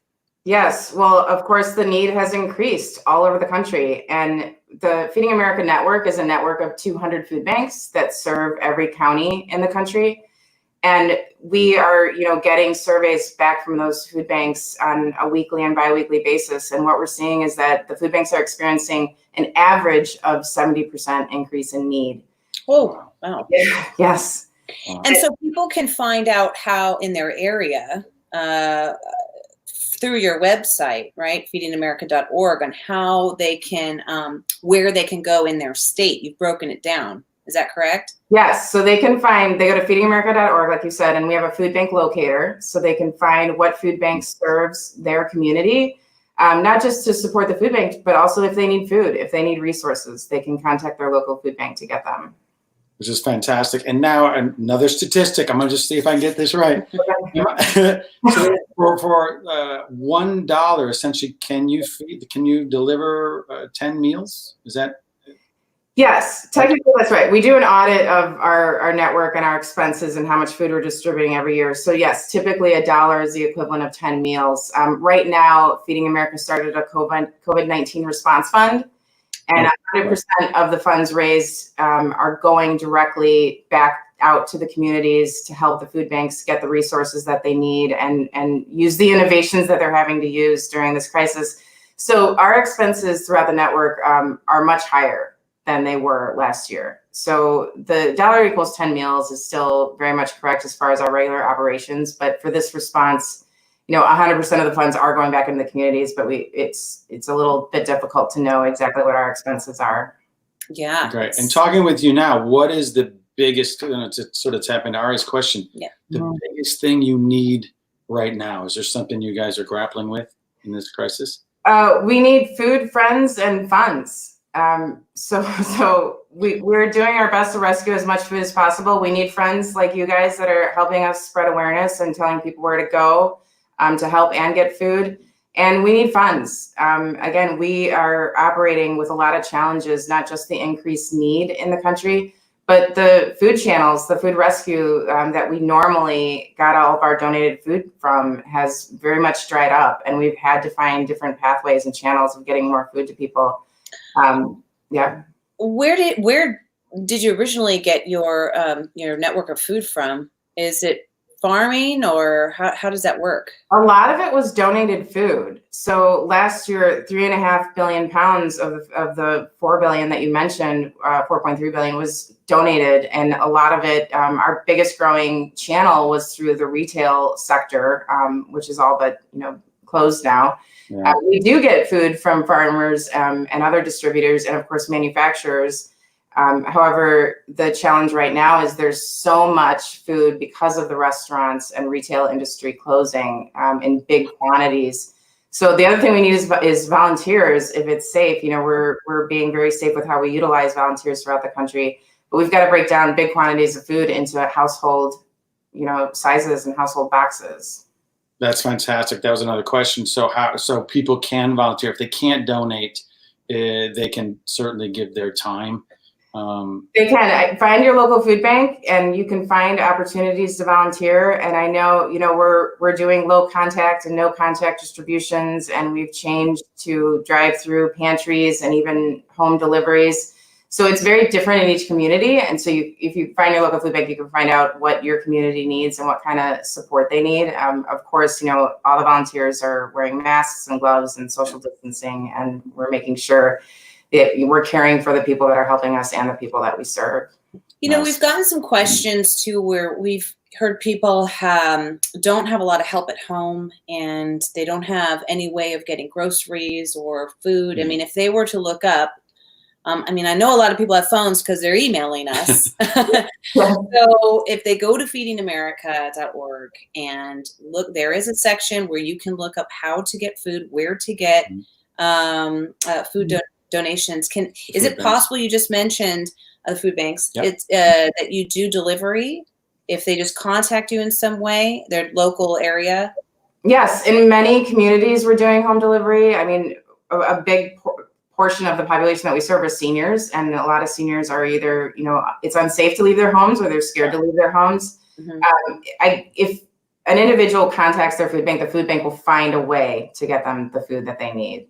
The people that I work with, my colleagues that are on the front lines, my hats off to them every day. They're working their butts off to make sure that everyone has access to food right now.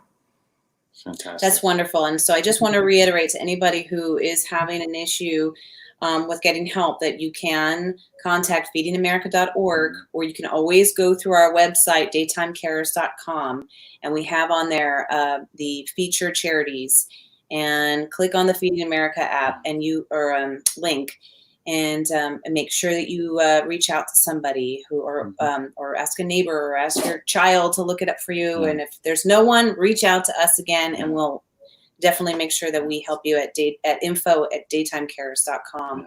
And also too, that the, as you mentioned before, Shawn, donating $1. Yeah.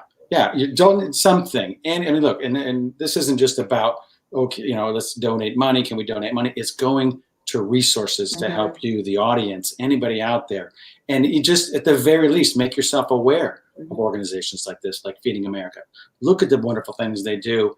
And in isolation, a lot of times we feel helpless and useless. And what are we going to do?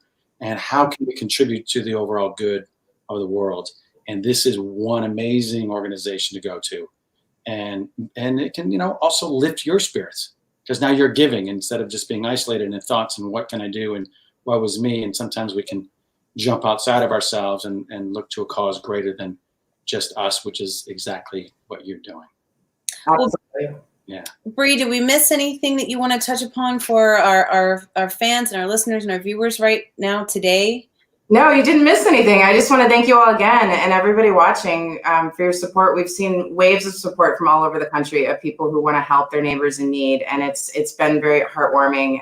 And again, please go to daytimecarers.com, go to Arianne, go to Feeding America. Helping others is the best way to help yourself too, I think. So Amen. Well said. Well said. Thank you Yes, so much. thank you. And again, we're going to continue our efforts to spread the word and bring awareness to Feeding America. So thank you, Bree. Thank you guys. Great show. I'm really enjoying it. So good. I think I cried there in Robert Newman. I'm like, am I crying? Sap.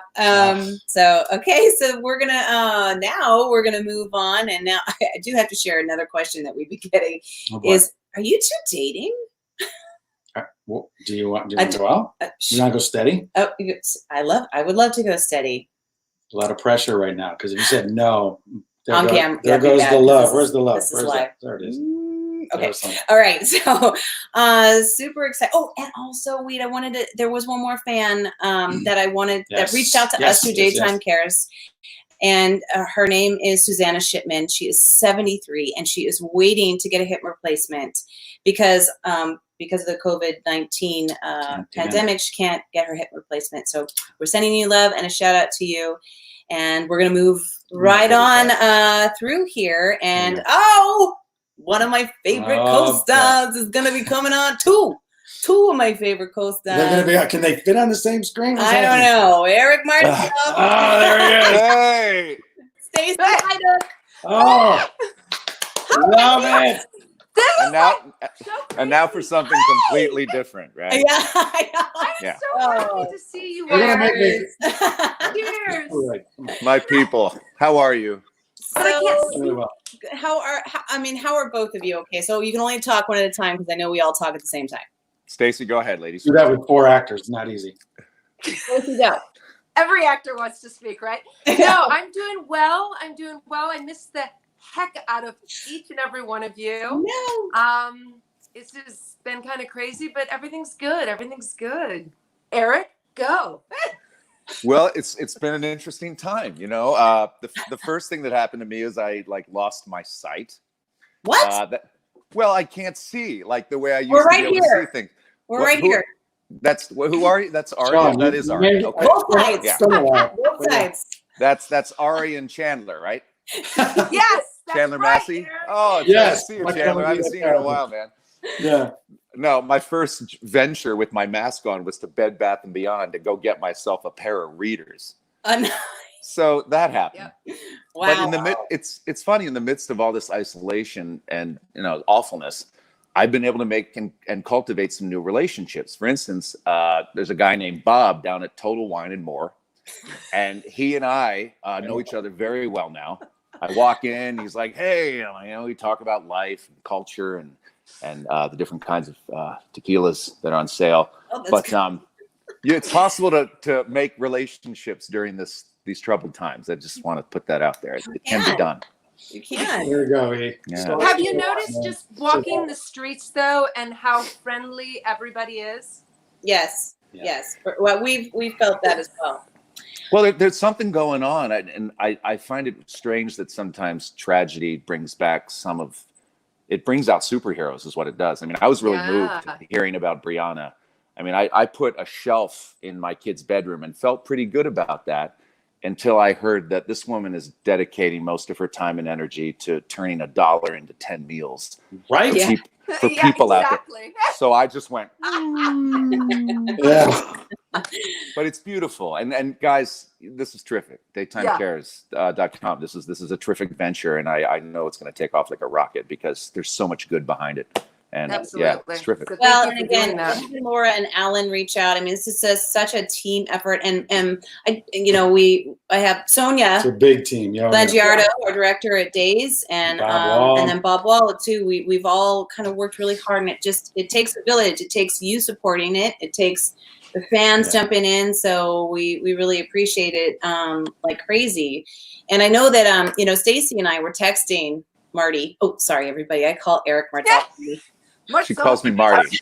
Marty Martel. It's fine. It's fine. Sorry. It's fine, Zook.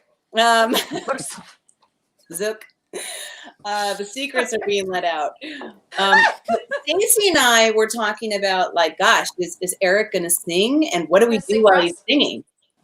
So I'll sing right now. Ready? I know the perfect song. Ready? Stacey and I were going to do a dance party. Okay, this song means a lot to me. I'm going to do it as a ballad, so please, everyone, just So we'll interpret it then. here. It's just one simple verse, but it means so much. Here I go.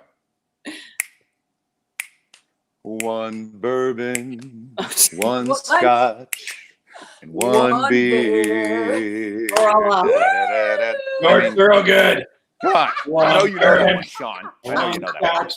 For you, Sutter Home Boys later. Sutter You Home. know, Eric, that's my kind of song. Means a lot to my heart. It really So there was a fan event that a bunch of us went to, and it was Shawn and Eric Martzoff and I think Brian DiTillo.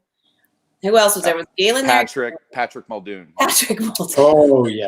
He was in the role of lead singer. I think I know where you're going with this. So, Stacey, you'll love this. I wish you were on the show at this point, but because we have so much fun together. And those of you who don't know, Stacey is just this awesome wild card. Party in a box. And yes. And I've been isolated, guys. So go on. I know she's ready to get out. I can see her. She's just, I need to get out. I know, I'm amped. Her headboard fits her personality so well. It's just wild. Her husband carved that, by the way. I know. He's amazing.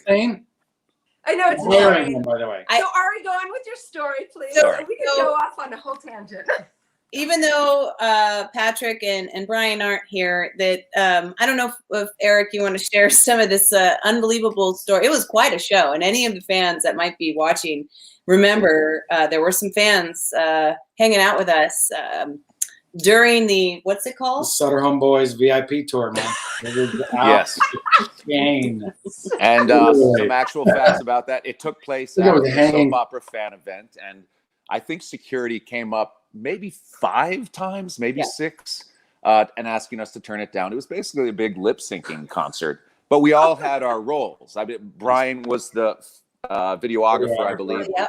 I think I was on guitar, and Patrick was like the lead singer. Shawn was like one of those aerialists at the Bellagio when you go and see O, except it was on one of those racks that the bellboys use to bring up your luggage. He was hanging on that thing like a monkey at the LA Zoo. It was amazing. He was. But that's what happens at these things, because we are a family, and when we all get together, we have such a good time, and it's so strange not being around everybody, because when you think about what we do for a living, it's all about human interaction. It's all about talking and feeling each other, and you don't know what you got till it's gone. And I mean, it's been really hard.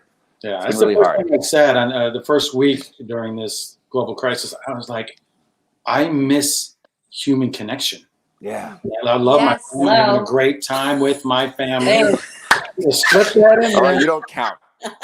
He said human connection. Bring your dog. Yes. Pet your doggy. Oh, by the way, Marty, you'd be so proud. We've now gotten 3 more bunnies along with the 2 I guinea saw that. I saw your little bunnies. They're Really? so cute. Really? 3? Yeah. 3. Shawn, did you have anything to do with that? No, I have no say. They're just we've got 4 dogs now, 2 guinea pigs, 3 bunnies, 3 bunnies, 3 bunnies, 3 bunnies. and a fish. I know. I know it's in your Amazon cart right now. A Roomba to pick up all those little petals that are left all over your wooden floor. Hey, no, I'm teaching them. They're potty trained. They're getting potty trained. You can't potty train a rabbit. Yes, you can. You sure Do you can. have them outdoors? No, they're indoors. They go potty in a kitty box. Oh my God. Oh, it's Lindsay. So Look at that. I gotta get my glasses on. We have to throw in Lindsay. Lindsay's I wasn't supposed to jump in. I wasn't supposed to. Oh, We just skittled you in. We're supposed to what? I can leave. No. No, stay. It's okay. Paul's waiting. Paul. Stay We should have just Paul come in. a little bit longer. So Paul's helper and Lindsay Godfrey. Hi. Are we saying goodbye to Eric? 'Cause I don't know how many we can have on the same screen. Yes. Well, listen, Yeah. Eric and Stacey, thank you so much for being Oh, here. you can keep them on. Oh wait, You can keep them on. Wizard We of don't- Oz. Oh, Wizard This of is Oz. how we do it at Days. This this is is how we family. do it. We don't have Paul at the moment, so talk to Lindsay. You don't have Paul at the moment, so talk. Okay. You we're guys fine. all talk. So thank you so much, Lindsay, for coming on, and she's probably texting Paul right now. I was texting Paul to try to figure out how to do it because I had to text Alan. I was like, don't know how to do this because I'm not good at this. So That's Lindsay's so typing. sweet. Lindsay has been making masks and dropping them off at everyone's house. So Eric, Very nice. I told her, Ari, I was like, don't you dare drive all the way out to where I am. It's a really long drive. And she said, Eric, shut up. It's going to give me something to do. And she showed up with Brecken outside my door. And it was the sweetest thing. Sweetest thing. Because I didn't have a mask at the time. That's how I got to Bed Bath & Beyond to get my glasses and your mask. Yeah, you did in your sweet little bumblebee mask. It's very cute. Your bumblebee mask. Wow. Yeah, Lisa teases me. I have way more fabrics now. So like now I'm like, do you want a Star Wars mask or a hand-painted Harry Potter mask? Okay, so how are you making it? What's happening? Let's see them. How are you making it, Lindsay? What are you doing? I literally have it's me and my sewing machine. So I have like a pattern I follow, and then they have a little piece of wire across the nose, and now they have elastic Marzadoodle. Oh, mine doesn't have elastic. You have the time to make professional ones, you know, for all our nurses out and frontline workers out there. There's I can make them. They're just not like medical quality. There's a way I can. Yeah, there's a way I can make a pocket on the inside that you can put like coffee filters in. Nice. And like, yeah, so there's a way you can do that. Can you put like sort of some herbal oils in that, essential oils, and you're like, I guess you could. Yeah, exactly. Stacey. Yeah, put some of Stacey. I'm working on a team business again. Lindsay, I do I'm really all like interested. the lavender, a little geranium, just so when you're breathing, it's lovely. Right. It's like smelling flowers. Yeah, Lindsay, if I throw my mask into my front yard tomorrow, can you come by and pick it up and put these upgrades into it? I know what? I'll do you a better job. I will send you my new fabrics, and you can all pick your new fabrics, and I'll make you all masks. Because I made Kristen Alfonso 5. So Lindsay, Oh, she got 5? would I'm you jealous. be willing to make, you know, if fans reach out to you, would you be willing to make 1,700? I've been talking about doing that. Brecken auctioned off some of these phone cases that we had. Hello. And he personalized them. So we talked about auctioning them to raise money. The wizard is speaking. Hold on. The wizard is speaking. Yes. The wizard is here. Yeah. There's no Paul, but we're just time. I don't want to rush anybody, but all right. Okay. People are trying to get into the studio and they're getting bounced and Totally. Time to go. All of you. Try to keep us on a schedule. Thank you. Thank you all so We'll see much. you soon. I love Appreciate you. you guys. Thank you guys. Yes. Arianne, thank you. Really appreciate it. Arianne, Shawn, we'll come back to you shortly, okay? Yeah. Enjoy. We'll see you all. Love you. Thank you. Cheers. I love that you even mentioned time. I'm like, we're so damn behind time. We are so behind. But Whatever. People are getting bounced out of the studio, and I'm getting text messages. What's happening? Okay, so well, this a dear friend of mine, a dear friend of mine from Guiding Light. I just did a show with him this week. His wife Caitlin, and their children, unfortunately, had been diagnosed with COVID-19, but they're all healthy, thankfully. I am honored to welcome them here today. Jordi Villasuso, his wife Caitlin, and I can see, Laura, they've got their children with them.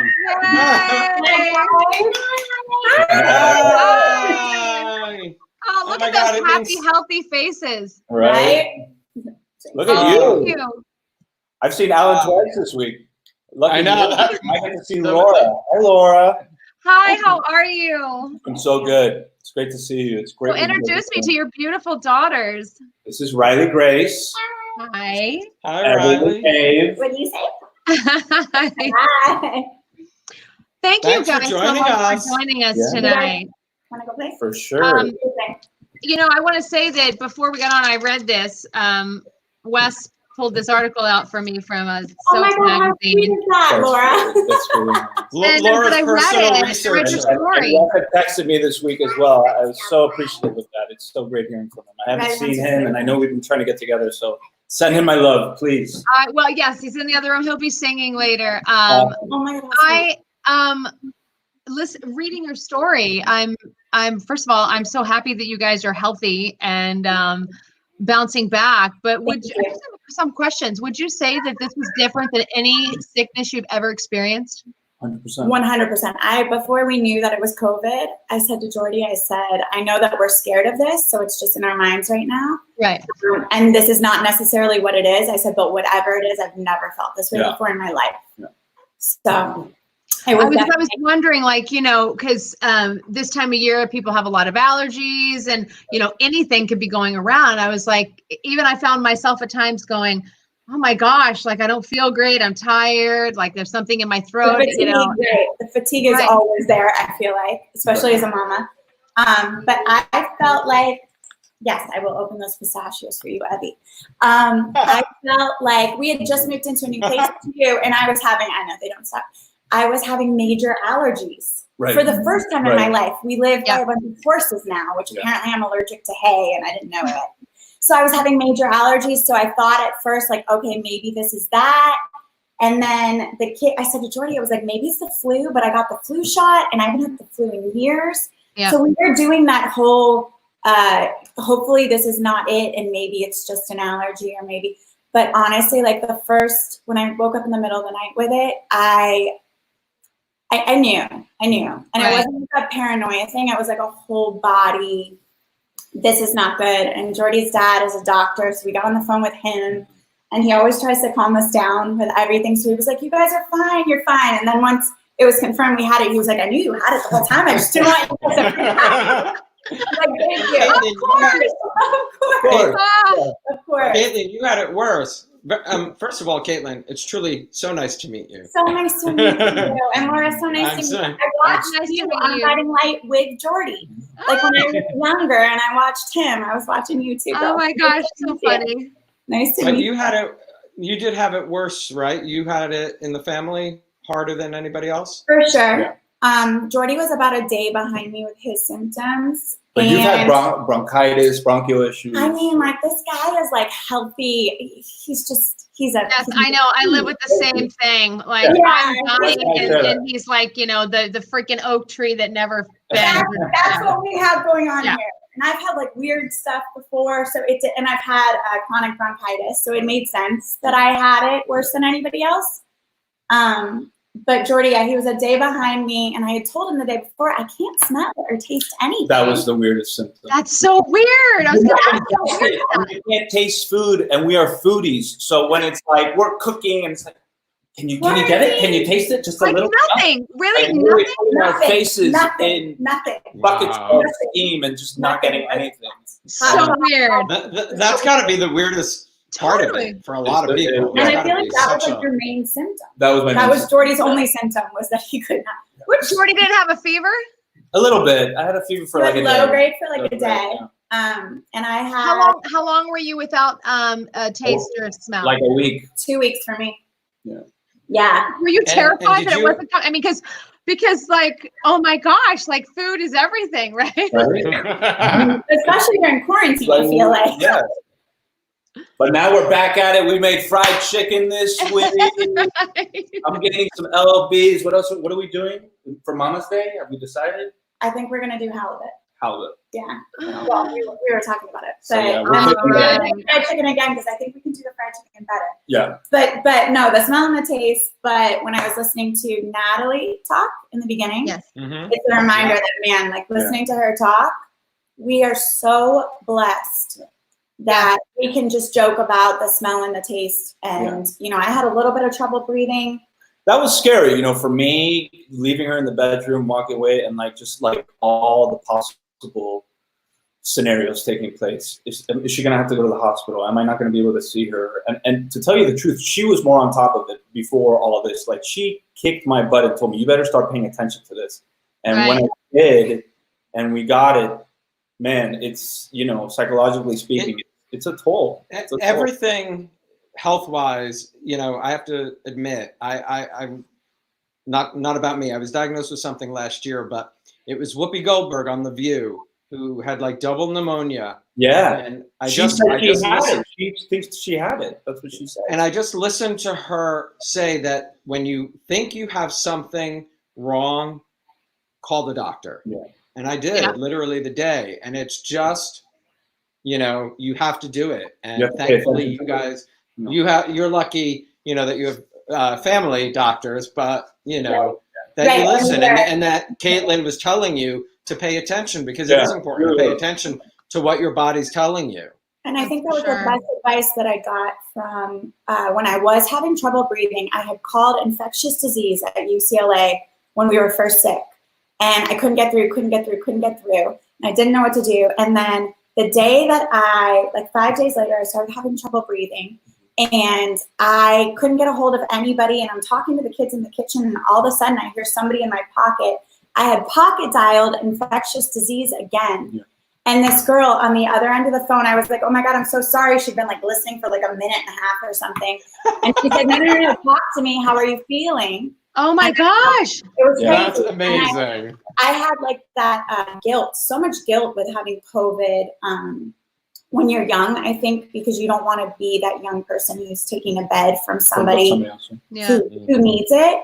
And she said to me, no, like, this is your baseline. If you go there and it's an emergency, it's going to be way worse for everybody. So this is your baseline. You go if you need help. You make that phone call, So I felt like that was like the best advice. That was kind of like the Whoopi Goldberg advice for me, was like, hey, like, no, you got to take care of yourself, and this is what it is. And so that part was, it's been crazy. And having something that the whole world is trying to avoid was crazy. Certainly crazy too. Well, or hoping they get and either have no symptoms or come out of it, as easy as they can, because they want to be through it. That too. Right. I mean, yours was thankfully relatively a mild, mild. Mild. I mean, pneumonia is considered mild. Yeah. And trust me, when we realized the girls had it, I lost my mind, because I was feeling like I had this false comfort that the kids can't, kids do well with it. Yeah, but it was funny. But I mean, Abby would cough. Remember how worried we were? It was, we were a mess. And it came at night. For whatever reason, the body started presenting those symptoms heavily at night. Yeah. And it's got to be worrisome. Sorry. It's got to be worrisome to but it's got to be worrisome to parents, because if you do get it, then taking care of the kids, and then the kids get it. Yeah. But then also, if a kid does get sick or needs to go to the hospital, you've got two parents with COVID. That there's no way anybody's going to the hospital with your. So it's that part was, man, we feel for everybody. That is for sure. Right. Well, thank you so much for coming on and sharing your story. It is so beautiful. Thank you for what you guys are doing. Yeah. Oh my gosh. For sharing your story. Sharing your story is so important for everyone. Anyone that feels guilty, anyone that has symptoms that scare them. I think it's fantastic. Thank you so much. It was our pleasure. Stay well, my friend. Yes. Thank you. All right. I just want to keep. I want to keep bringing it back to daytimecares.com. You guys, please go to daytimecares.com if you need any help. Ari and Shawn have put together amazing resources for you on the website, Feeding America and DRAN. Links direct to those. Go ahead. I know we have people backstage, actors, a lot of talent. Thank you so much for being here. If you can just be patient, some people trying to get on. I'm going to bring Shawn and Ari, because I think Paul Tefler might be here. So I'll bring him on for a quick second, so then we can, try to keep on schedule. But, all right, let's bring him on and yell at him. He's late. Come on. Okay. All right, we're going to give Paul a lot of. There he is. Paul. What up, Paul? You're late, man. That's good. How do y'all do? Paul is always on time, by the way. Paul is never late. And Paul is Paul has pretty lights behind his head. So he's okay then. I know. Paul looks like he's at a club. Yeah, you guys are at home? What are you doing home? Yeah, right. Paul, thank you so much for you're welcome. It's so nice to see your faces. Hey. You too. Thank you. Well, you missed our, never put Days of Our Lives people together. We will talk forever. I think we put us all behind. So I just want to share. Thank you so much for coming in. How are you doing? I'm good. Very lucky to be quarantined at home with my wife. As you know, we spend a lot of time apart. She's usually in New York, so got really lucky that she was sent home from Broadway right before everything got really crazy over there. But then I managed to just, self-sabotage. Last night, I, against Carmen's wishes, I ate some expired ice cream, and I felt sick all day. So at least it's not the corona. Oh yes, thankfully it was really tasty, but That's what you get for not sharing. I think Exactly. Or looking at the date. Yeah, you're right. I was just like, how bad can it be? Pretty bad. Well, Pretty bad. I'm so sorry. Well, thank you so much for coming on, and please send Carmen our love because I we will. miss her, and remind everybody what Carmen does for a living. Carmen's a Broadway superstar. She was about to open the only original musical on Broadway called Flying Over Sunset with the legendary James Lapine at the incredible Lincoln Center Theatre. And on the night of their very first preview, half an hour before the audience was allowed in, they got notice that they were canceling the audience, but they were still going to do the show. So she had to do the whole show to like 30 people. So they could film it to archive it for when they come back, hopefully, and remount the whole thing. But yeah, pretty wild. Oh, wow. Wow. Amazing. Well, Whereas thank you so much. like we were on set right when we got the news that Days was going to be stopping. And I knew I had 3 weeks off coming anyway. So I was like, yeah, easy peasy transition for me. Like I was already like in that mindset. So my first 2-3 weeks of quarantine, I had to just stop like feeling good and being happy, like, because it was pissing everybody else off. Like, generally, like, I was just so happy to like have my wife back and just be able to chill on my vacation that I already had. So yeah, now it's sinking in. I hear you. Yeah. Now it's sinking. We're the best, Paul. Thank you. Thank you. Thank you. Cheers, guys. Hello to everybody, and sorry I was late and sick. Bye. No, feel better. Thanks for being here. Arianne, Shawn, we'll come back to you in a minute, okay? Thanks, Paul. Bye. Shawn, we'll come back. All right, Laura, get ready some to friends laugh. of yours. Some friends. All right, friends of mine, get ready to laugh with Christian LeBlanc and Michelle Stafford. Oh, that's right, but I don't think we have Christian. Michelle is. Oh, there they are. Look at them. Great. I have the same mask, Michelle. You have what? The same mask. Oh, yeah, they're good, right? Yeah, they're great. Yes. Hi, guys. Hey, Ingo's company. Yeah, that's right. I love it. Visiting. We're social we're representing. Yes. And we're social distancing. I'm gonna sing a musical number, if you don't mind. I don't mind. Go for it. And I'm just the Go right ahead. chorus member. And my daughter wants to dance. No, I don't have anything for you. I don't have. That's okay. I was going to ask you guys, my main reason for wanting you on here, I wanted to ask you, I saw you guys were shopping together. And I would like to know how that went. And Christian, don't act like you don't have a funny story. Yeah. That was our Whole Foods dance-off. Yes, we social distanced through all of Whole Foods. It was a good time. I mean, like, that's the social event now, Whole Foods. Whole Foods is your social event? And Target. Right? Is that where the two of you meet? No, we don't meet. I'm just saying in general. Like, that's like the most exciting thing in the day if you go to Target or Whole Foods. When you're Right. I've yet to do Target. I have done the grocery store. Yeah. Oh, Target is a good time.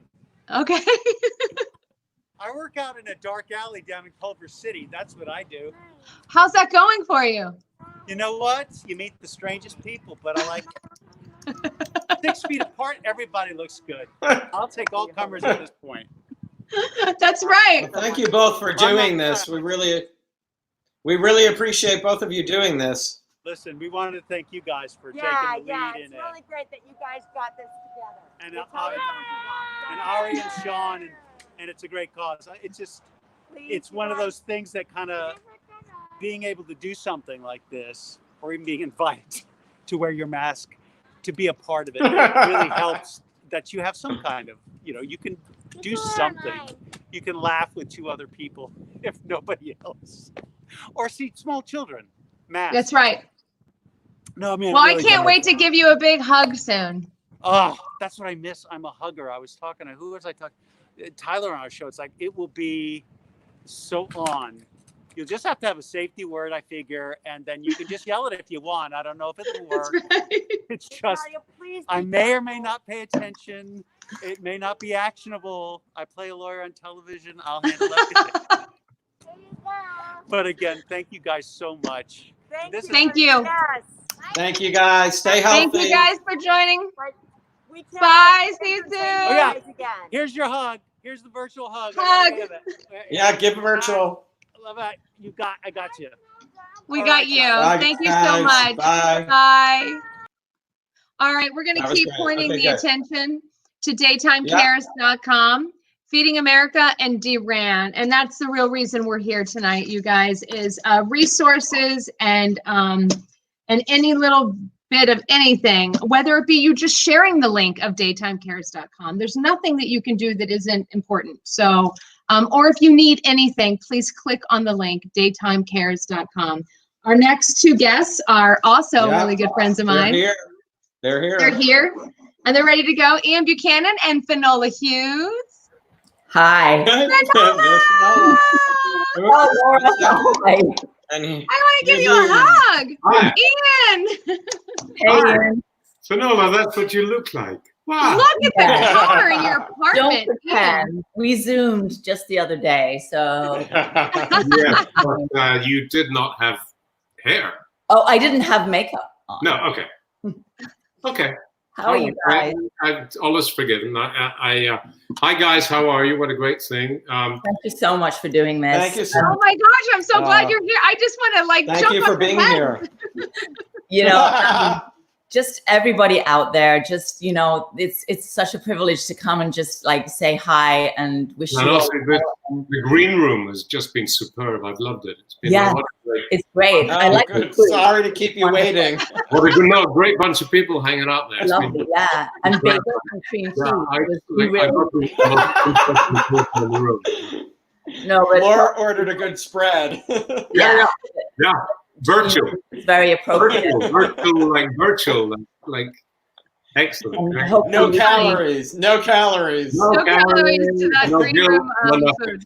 We had to pay it all forward. So we're not having anything. We're not no No. expense paid. Or There's spent.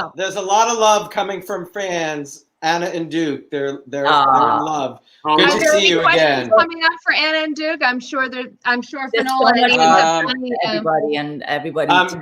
Darcy says, I wish we could see them dance. Oh, Oh, Ian? Wait, it's the other side. Oh, it's backwards, right?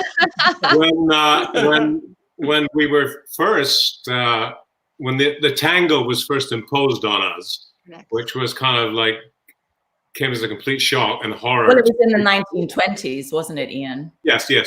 Like on the Titanic, we were on the Titanic. We were. But they, Finola and I mean, she obviously was not as horrified as I was, but it was kind of, I was like, seriously? Like, you know, learn choreography and dance. And the only way that Finola could ever relax me was just before we went to tape, she would say, okay, Duke and Anna do an interpretive dance. So for 2 to 3 minutes before everything got really serious, we would have scarves, and we would run across the set, and we'd like twirl, and we'd like spin our stuff, and then they would like have to settle us down, and then go stop the tango music, and then we like go tango. 5, 4, 3, 2. Yeah, we would have scarves and we would be like Isadora Duncan. But after the second time I dropped her on her head, they kind of pulled back on the tango stuff. Yeah. That drop. Remember that horrible, like, I'll never forget. that death drop. did he really drop you? Almost. Her Oh, head just like they were like, wow. they loved it. They were like, let's do it again. And I was like, are you serious? Are you serious? Yeah. Oh, God. Back in the day, we used to get hurt a great deal more. Now people are a little more careful. So, I remember Tristan fell on me one time and cut my eye. Just we were doing our own stunts, you know. I was always, let's do our own stunts, which dancing, of course, is one of, I suppose. When I find that fight scenes and dancing are similar because they both have to be choreographed. Like you have to, But then in the heat of the moment, when the adrenaline starts, or in my case, the sheer panic, when you kind of turn around and suddenly you're not facing the right direction, and you've got somebody who knows what they're doing is trying to refocus you, that's when people get hurt. Not Ian, I don't know if this is true, but Kim Zimmer just texted me saying that she can see that you're wearing no pants behind you. Is that true? She's right. I'm not. There you are. See from the front.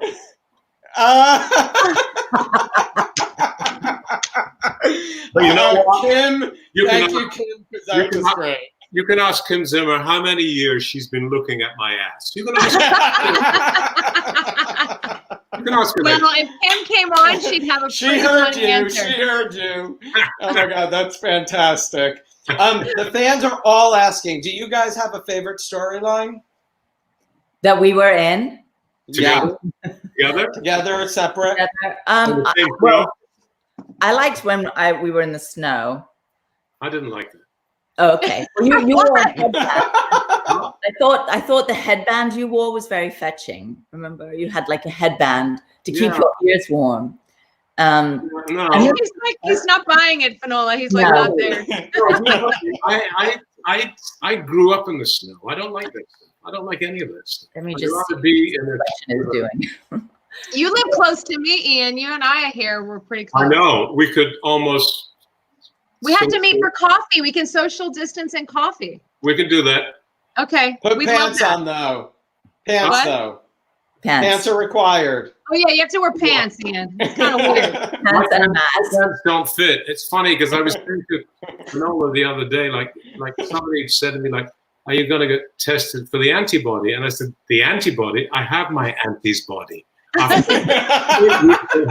have my auntie's breasts. I have my auntie's chins. I have my auntie body. So I am like." Oh my God. You know, let me tell you. I'm sweating. Well, how are you both doing during this crazy time, you guys? How are you hanging in there? We know we're all very lucky right now, and so just keeping healthy and just to be able to do something like this obviously makes us all feel better. Like we're helping people on the front lines that are, That's right. I mean, my brother and my sister-in-law in England are doctors, and so I've been. They? Pardon? How are they? My sister-in-law got sick, yeah, Okay. but they managed to keep everybody apart, and but my brothers, it's just it's incredible, the stories, and is she doing better? She's better, yeah. Okay, good. And oh, sorry. no, I was just going to say that whatever small thing we can do to make it easier for people who can't get food on the table, That's right. Yeah. That was our big concern, is how do we help people? How do we give back? How do we show up? How does daytime have a footprint in this very scary, challenging time? And that's how all this came together. Good. And so we're hoping that everyone goes to daytimecares.com, and if they need something or they want to give, it's there for both sides. It's nice to say we're all still here too, Yes. Just to all our fans who have supported us for ever. The most loyal fans ever. Yeah. Daytime fans. Yes. Extraordinary fans. That's right. Yeah. Ian, how are you Thank holding you up both. during this craziness? I'm good. I'm kind of like, I like being at home. I like to read. I like to, there are people that I sort of miss, but there are people I don't miss in the slightest. Except you take a lot of pictures of flowers. So are you doing that in your house? Or? I go out wearing my mask, and I have I have flowers all around. I have flowers behind me, which I'll photograph tomorrow because I usually do on Sunday. Yeah. But yeah, no, I do. It's kind of, it's interesting, but it's over the past couple of years for me, it's not just to take the time to smell the roses, it's take the time to photograph the roses and share beautiful stuff. Yeah. Then I realized not everybody gets to see stuff like that all the time, and I fortunately do. So I'm very grateful for that. And also, there's some funny things I have to say. I was at Trader Joe's standing in line like 2 weeks. Joe's, And there was this car like screeched into the parking lot. And then 3 cop cars screeched in and 4 people jumped out the car and we were like, oh my God, what's going on? And the cops said, we're looking for 4 masked men. And I was like, well, we're all wearing we're all wearing masks. Like, what do they look like? We're all we're like, oh my God, like it was like Keystone Cops. And there were 4 armed masked men. But it was like, so they're pointing guns and we're like, oh, this is like, so. It's real. Things like that I sort of enjoy. I do sort of enjoy, I mean, I don't enjoy, nobody got hurt, but I sort of enjoy just the whole, just the situation. I think it brings out the best in good people. It tends to bring out the worst in bad people. But I tend to like have a good time and so stay like above it. So. Oh, well, thank you guys both so much for joining us tonight. It's so great to see your faces. I can't wait to hug you both soon. Good seeing you all. We'll meet for coffee. Yes, I will be texting you. Nice to meet you both. Nice to meet you too. Bye, Finola. I love you. Bye, Laura. And thanks to Kim Zimmer for that great insight to Ian's. Can she see it? Bye, guys. Get on, you kid. Bye, guys. Bye. Thank you. Okay, next up is someone very dear to my heart, love of my life, the most beautiful soul I know, Wes Ramsey.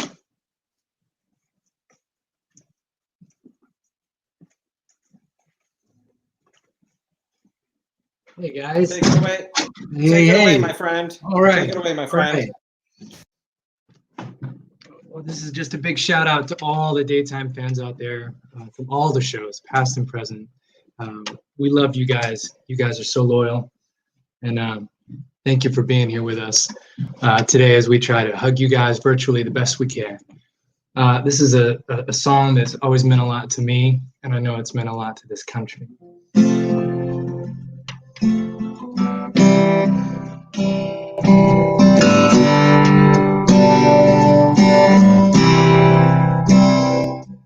I went walking, ripping a highway.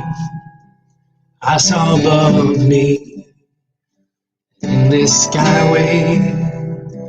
I saw below me, the golden valley. This land was made for you and me. But I roamed and I rambled, I followed my footsteps through the sparkling sands of your diamond desert.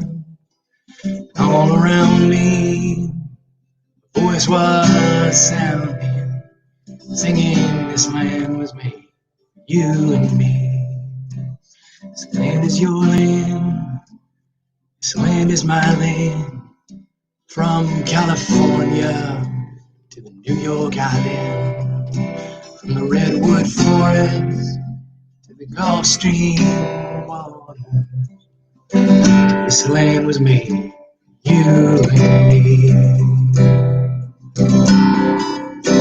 When the sun comes shining and I was strolling in the wheat fields bleeding, the dust clouds rolling, as the fog was lifting, the voice was sounding, singing, this land was made for you and me. As I went walking, I saw a sign there, and on that sign said, no trespassing, but on the other side, it said nothing. Oh, that's the sign that was made for you and me. This land is your land, this land is my land. From California, New York Island, from the redwood forest to the Gulf Stream waters. Oh, this land was made for you and me. Nobody living could ever stop me as I go walking at freedom's highway. Nobody living could ever make me turn back on this land. You and me. This land is your land. This land is my land. From California to the New York Island. From the redwood forest to the Gulf Stream waters. All this land was made for you and me.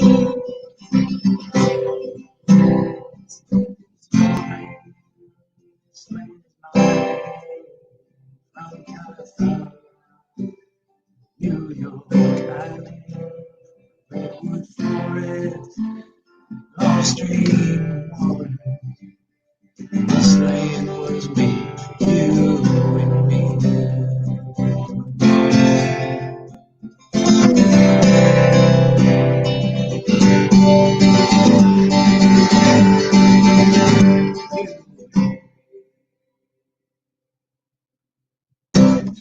So I just want to say thank you guys so much, especially for all the first responders out there who are taking care of us medically right now across the country. You're true heroes. And for all the fans, remember that you can hug the people you love still. You can do it with your words. And we send lots of love your way, okay? Take care, guys. Thanks, Wes. Oh my God, he's so cute. That was so beautiful. That was beautiful. Laura, we have, I think, his co-star and your other co-star right now. Do you have a name? Eden, get her on here. Hi, Eden. You've been trying to jump on, haven't you? I know, I have been, because the thing said it was full, and I figured out it was you kicking me off, because I was so sorry. And then back on, and I was like, I'm on in like 2 minutes, and I'm gonna mess this entire thing up. I apologize. You're never gonna mess anything up. This is Eden McCoy, who plays my daughter on General Hospital.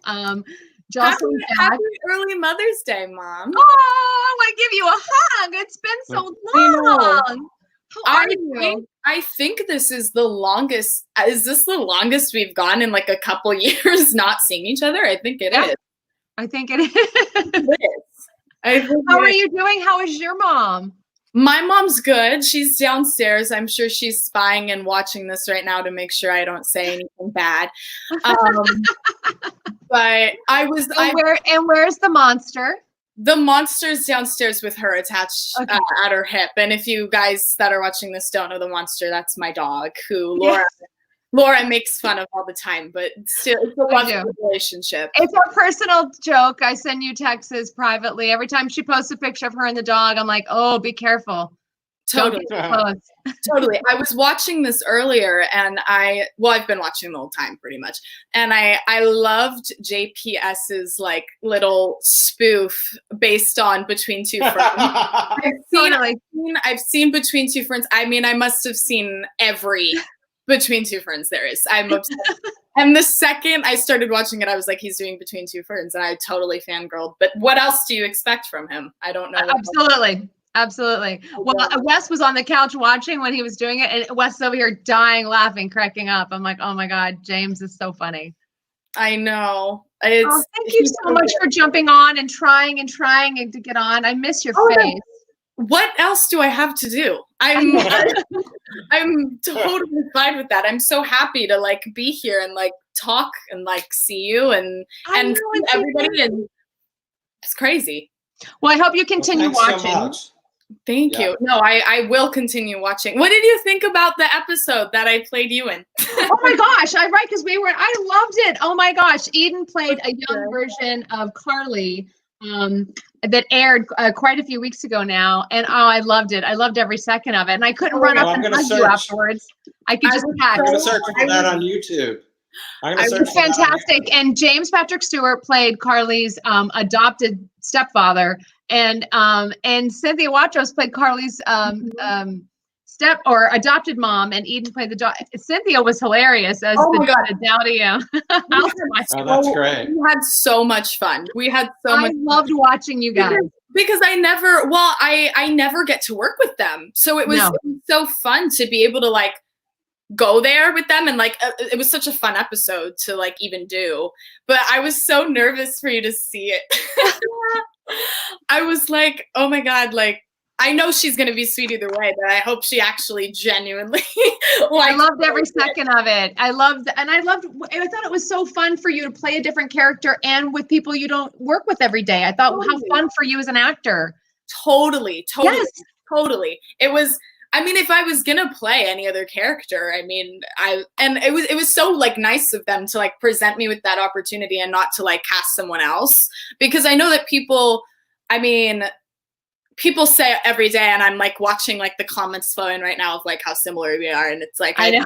I think that's the thing Eden, that I have to interrupt. Is that what's behind you? Your head a little Oh. to the it is the Lost Boys. I have a movie poster wall in my room that goes all the way. That's around fantastic. my But I wall. knew it was the Lost Boys. I And could yes, tell. this is the I'm Lost. going to say that Eden's won the background award so Yeah, the far best tonight. background. Yeah, totally. Totally. Yeah. Eden, No, thank you so much. Thank So you, much for guys. coming. I thank you. I'm so happy to be here, and And we'll FaceTime soon, Eden, so we can chat more and we're not missing each other so much. Totally. I'm sending hugs. Thank you guys for watching. Thank you guys for doing this. It's so important. I love you. Thanks for being here. Bye-bye. Say hi to your mom and the monster. I will. Bye-bye. Bye. Oh my All gosh, right. next we have Cassie DePaiva, and she promised me. And Jim DePaiva. And Jim DePaiva. Is he gonna jump on? He's here. Oh great, I hear they may be in their PJs. Hello, my It's past our So sorry we're late, but thank you so much for staying and being here. Oh, God bless you for hanging on for us. We are, actors. We were never going to be on time. That's all right. You're doing some good work. You're doing God's work and lifting people's spirits, and it's important what you're doing. And we've enjoyed listening for the last, I don't know, 2 hours. 2 hours. Very informative. It's good. I promise you, Thursday I'll be right on time. That's all right. That's okay. We'll be. No. Please don't. How are you guys? Where are you quarantining? We're up in the Catskills, and we're actually in our like sauna cottage. And this is where Jimmy is set up like his I do all of studio my stuff. Zoom meetings in here and Yeah. Oh, nice. guitar practice, So things it's like kind that. of crazy. Voiceover options. You definitely have good Wi-Fi or Ethernet connection because you're coming in loud and clear. That's good. That's good. But yeah, it's 27 degrees outside, so it's nice to be warm. Snowed up here. Oh my I God. was going to say, isn't it snowing there? Yeah. This is not supposed to happen. We'll probably just go from winter to summer. We're going to miss spring altogether. This is the first Is it white outside? Is it sticking? Yeah, it's sticking. Yeah. But this is the first time in like forever that I've actually been able to put in a garden. So I've been growing plants from seeds, and I'm so excited. And I'm ready to put them in the ground, but I can't do it because it's still frozen. Yeah, I was going to say, and they say don't plant anything after Mother's Day, and that's tomorrow. So. I know, but up here it's 4th of July. Yeah, it'll be 4th of July. It'll be very short corn. Oh my gosh. But it's so has it been crazy for you guys up there, or has it seemed like everything's normal? How are you? Well, we're good. It's normal. We're very isolated up here anyway because it's low population here. But it's kind of strange knowing that the city is 2.5 hours away, and we have been. I left the city March 6th, and I haven't been back except for one day. We drove down for 5 minutes, picked up our mail, and then came back up here. Wow. Yeah. Naturally up here. Yeah. So No, for sure. But grocery stores are weird. Yeah. Yes. There's a line to get in the grocery store and wearing a mask, and which I found the odd thing is that that's become normal. Is that it's normal to grab your mask and what time do you want to go? You think the line's going to be long? That becomes our norm. But you find a lot of people up here won't wear masks, so that's the other thing you got to deal with. Yeah. We wear them, but There are people that I think some people don't feel that this is a serious situation, and it's very serious. And It's very serious. Yeah. No, we know people that have passed from it. We know people that have had it, and you know, the numbers are going to continue to go up, and we all have to feel like we do our part. It's frustrating, of course, and it's life-changing, but this might be the new normal, and when it's all over, we'll have a better normal. That's right. And I'm so sorry for people that you know. I probably, you know, sorry. I'm sorry for a lot of people. If you live in New York City, you know someone, so Right. there's just no around it. It's, you know, it's like you guys, I have people, you know, friends who've had it, and I also know somebody who used to work for me who lost both his parents in a matter of 2 weeks, which is horrible. And it's immediate. Yes. Yeah. It's horrible. Really. Yes, that's devastating. Well, I'm glad that you guys waited up and joined us, because we were super Well, excited. why don't we bring on a friend of yours as well for a minute, and then we can say goodbye. But Andrea Evans is here from One Life to Live. Great. Andrea, thank you so much. Hi. How are I can't you? hear everybody for some reason. Alan, I can't hear you. So anyway, hi. Oh, hi. Can you hear any of I'll let us? them talk. Yes, I can hear you, and I could hear Cassie and James. Oh, well, hi, welcome. Hi, thank you. Now you're out in California, because when I was sending all the times for everyone, I didn't realize I sent you a East Coast time when you're actually on the West Coast. Correct. I am in the Los Angeles area, and it is hot here as opposed to where it is where you two are. That's right. It's super crazy. It's very warm here. I know. Very warm, but that's okay. Yeah. I'm safe and happy, so who cares? Well, this is great. Now, how did you guys work together a lot, the three of you, or very little? Would you have a lot of interaction when you guys were on One Life to Live? Well, Jim and I work together a lot. Yes, I didn't work so much with was a different Tina. Well, my whole story revolved around Tina for the first couple of years. Yeah. Yeah. Oh, wow. How fun. Tina, and I got a great trip out of that. Thank you, Andrea. To where? Argentina. Basically, Yeah, no, it working was our fun. way It was to great fun. Buenos Aires. Buenos Aires, wow. yeah, the Iguazu Falls. It was amazing. Oh my gosh, how long were you there? About two, About 2.5 weeks or something like that. something Yeah. like that. They were throwing Andrea off a waterfall and put her in Yeah, the they river threw with me off a waterfall. things like that. So funny. 100 Oh my gosh. It was great. I think our remotes, our locations are like in the parking lots and stuff now. It's so funny. Well, I've gotten so spoiled because I also spent time on Bold and the Beautiful, and there you go everywhere. So it's great. Wow, that is so funny. So what are some of your favorite memories of One Life? Like when you guys were on? I mean, not Tina, Andrea, were you involved in Eterna? Because that was a funny storyline I remember. Yeah, I was. I'm going way can't say back, it was I one of know. my favorites. You said, well, I know, but it was so bizarre. It was like in caves and stuff.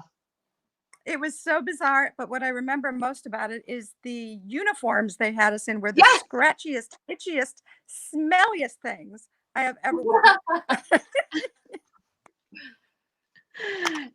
James, what was one of yours? Well, Andrea used to throw great parties all the time. It was it was a very, very collegial, very friendly. I mean, we had parties all the time together, and seeing what it was. Nice. You know, people didn't get in their cars and drive off the lot. You walked out on the stoop, you sat there for a while, and you say, want to go to a bar, I want to go to have dinner, I want to go to whatever. Andrea's having a party again, let's go. I remember that too. I remember that big about New York City. It was before Cassie's time. Yeah. She came Yeah, later. it's a great thing about New York is that, you know, like in Cassie LA, was it's on like Guiding if you wanna Light. see your friends, it's like you have to schedule it 6 weeks in advance or something for some reason. But in New York, it's like Jim said, hey, want to go get a drink? It was Go get a drink. totally different feel from doing the West Coast and the East Coast. I remember I used to I would get on the intercom and I'd say, the Drifters are playing tonight at Wilson's. Who wants to go? I'm reserving a table.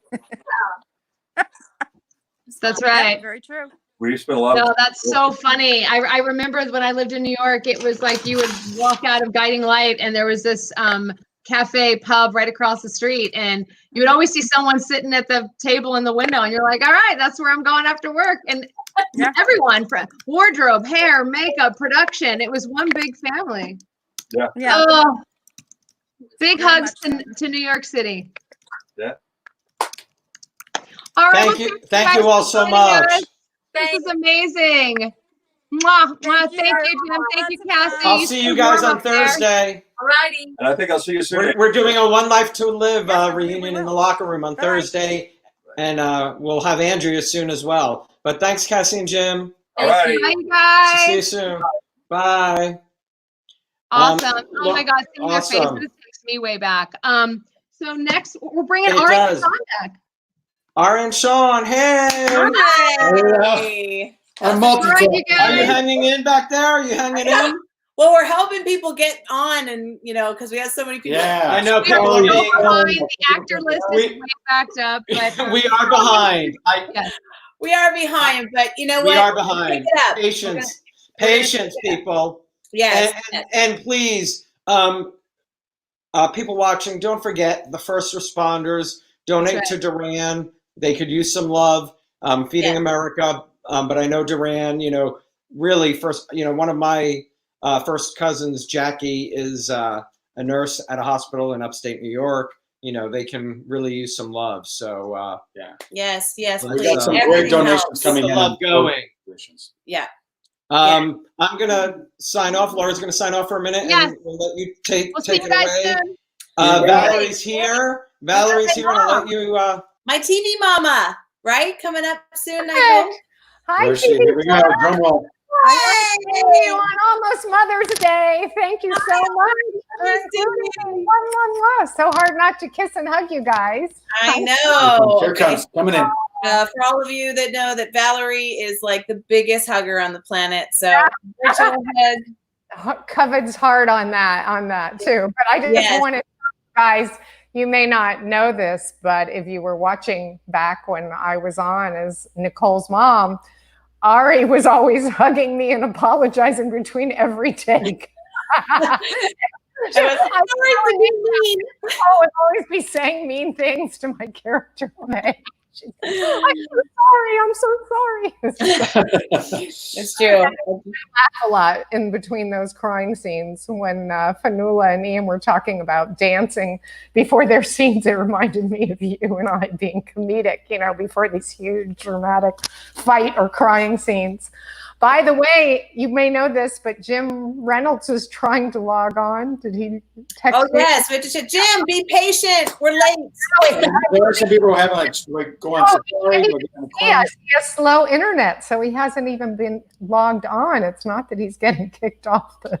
Oh, he can't get logged on. Yeah. Okay. So anyway, I thought that would be so fun when I found out he was standing by, and we were texting before I was on with you guys tonight. So you guys are angels among us, and I just was so moved. I've been watching what you're doing, and as I told Ari, I don't know if Shawn, you were standing over her shoulder when I was texting her that I'm regenerating a website called angelsamongus.tv that I had before. And when I was watching all that you guys are doing, I went, they're angels. And so I am so grateful to help, and also just grateful to you guys for being angels, and can't wait to talk to you further on it too. And so that's a show of yours? Well, it's a website. It'll also be a podcast, and it's interactive and sort of evolving into a web series. What is happening is that back when I first started it, Jim Reynolds was actually very active in it too. And I know. And so we were often about interviewing angels in the city of angels. And the way that it started back then is I was working with a lot of inner city kids in my other life. I would go in anonymously into South Central and do my other work. And I don't know if you know this, but I have a background as a therapist and a disaster relief worker. So that would be what I would do. And rarely, once in a while, people would recognize me, usually the teachers, but most of the time I got away with it. And I found out that so many of the young people especially were feeling depressed and anxious and suicidal. And yet right around the corner were all of these wonderful things happening. And so I thought, what if we invited everybody to use their iPhones and shine a light on the positive things. And I had seen, after so many disasters that I had worked with over the years, after earthquakes and tsunamis and hurricanes and mudslides, the same thing that you all have been talking about now. There are angels everywhere, everyday angels, everyday heroes that nobody even knows about. And some of them don't even have these wonderful nonprofits that DRAN does or Feeding America.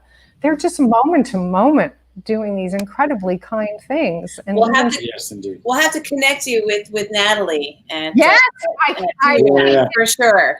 I want to talk to her too. And she's right up my alley. And also I have a lot of loved ones who are firefighters and also healthcare workers, and they already are struggling with post-traumatic stress in a lot of situations. And the firefighters, as she mentioned, she called it a firestorm.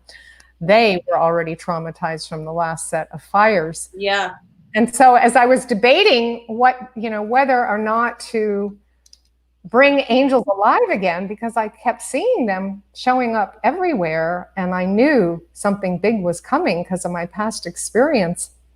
I had also found along the way that when I told people the name of the website, people would whisper to me and say, also, I had this encounter with someone who showed me incredible kindness. And later I wondered, maybe they were a real angel, not a human angel.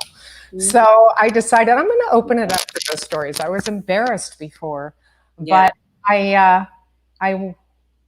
when I knew that the big disaster storm was coming, and I was prepared with masks and food because of my past experience, I was asking these questions, a sign about whether I should renew angelsamongus.tv. And I went to the mailbox. It was the middle of the night. Do not ask me why. I thought, this is so strange.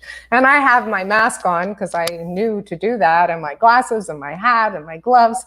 And this lovely young woman, just kind of glowing in the dark, I'm not even exaggerating, comes by and hands me this piece of paper and smiles like she knows me. And I'm thinking, I don't know her, but she's looking like she knows me. And I look like Freddy Krueger and, his nightmare with my mask and stuff.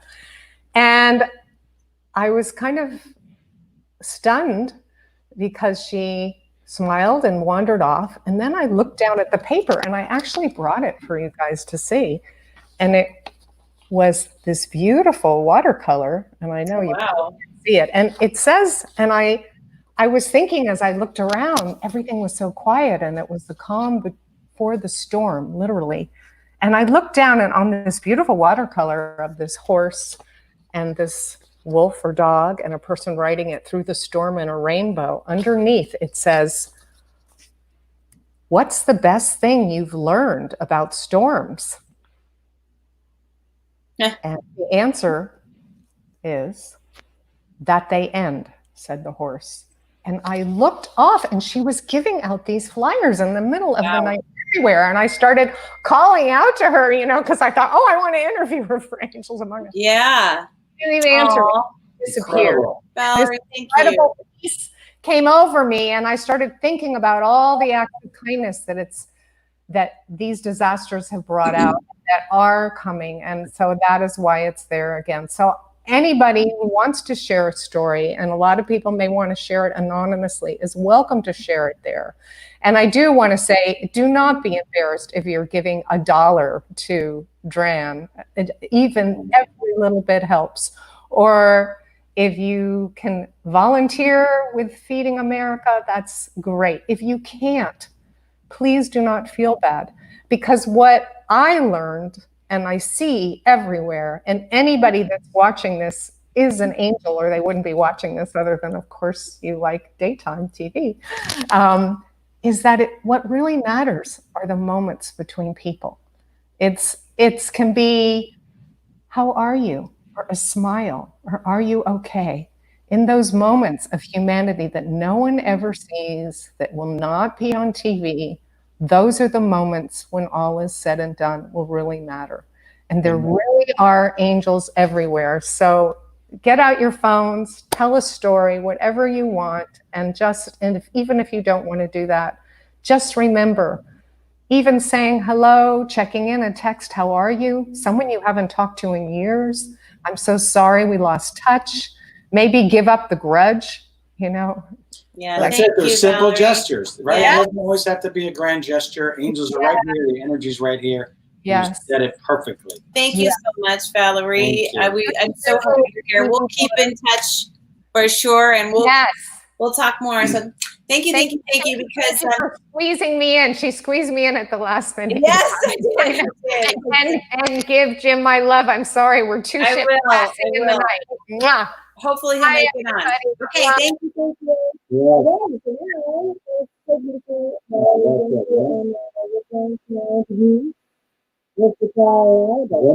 Where is it? And Where is it? I have to say it like Kyle louder. Am I on? No. You are on live. We're live. Remember First Tacos, man. What's happening? Are we doing this tomorrow? I know. Hold on. We got Izzy wanted to say hi before we started doing it. Hello. We're live, my darling. Oh. We're live to like thousands of people. Oh. Well, yeah. No pressure. Fix your hair. I'm in the kitchen because I was going to make us dinner in a second. Okay. Cool. Well, Kyle, you're going to sing Do for your us, thing. right? I changed my mind. Oh. So I know there's people waiting, so we'll make this fairly quick. So I haven't sung this in like 15 years, and it's in Italian. Oh, I love when you sing in Italian. Yes. So it's a beautiful. I'm gonna translate it first before I sing. It's Ama Crede Vai by Andrea Bocelli, and the translation is Love, Believe, Go. And I'll read the translation. It just, you know, when you have those intuitive moments in the shower, and keep that to yourself. And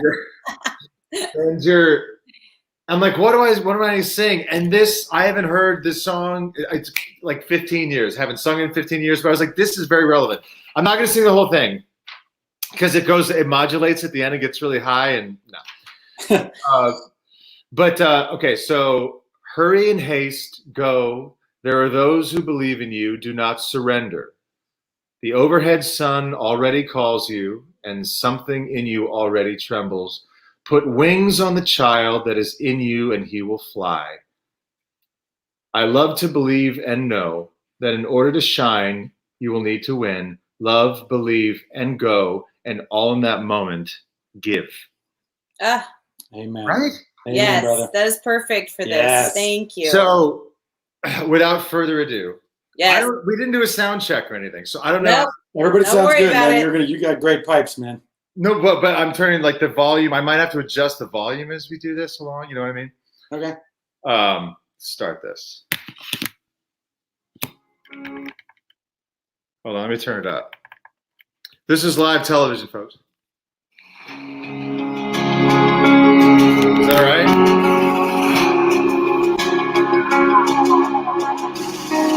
Guarda fuori già mattina, questo è un giorno che ricorderai, alzati in fretta e vai, c'è chi credente non ti arrendere.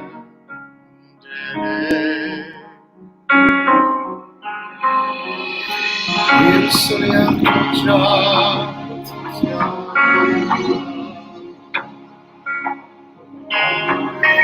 e qualcosa in te già trema e ti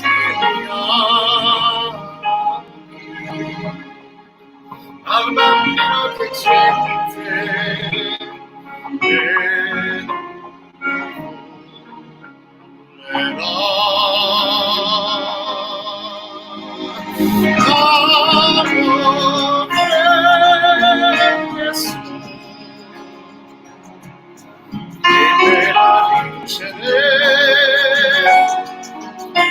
dovrai vincere. Ama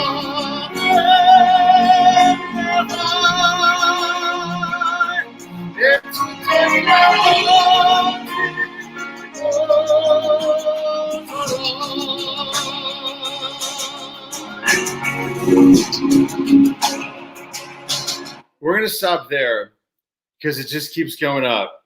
Wow. Yeah, man. That balance all right. It sounded like a little weird, but anyway. It sounded good. You know, since it's our first time, the phone was a little close to the mic, but you know, it was.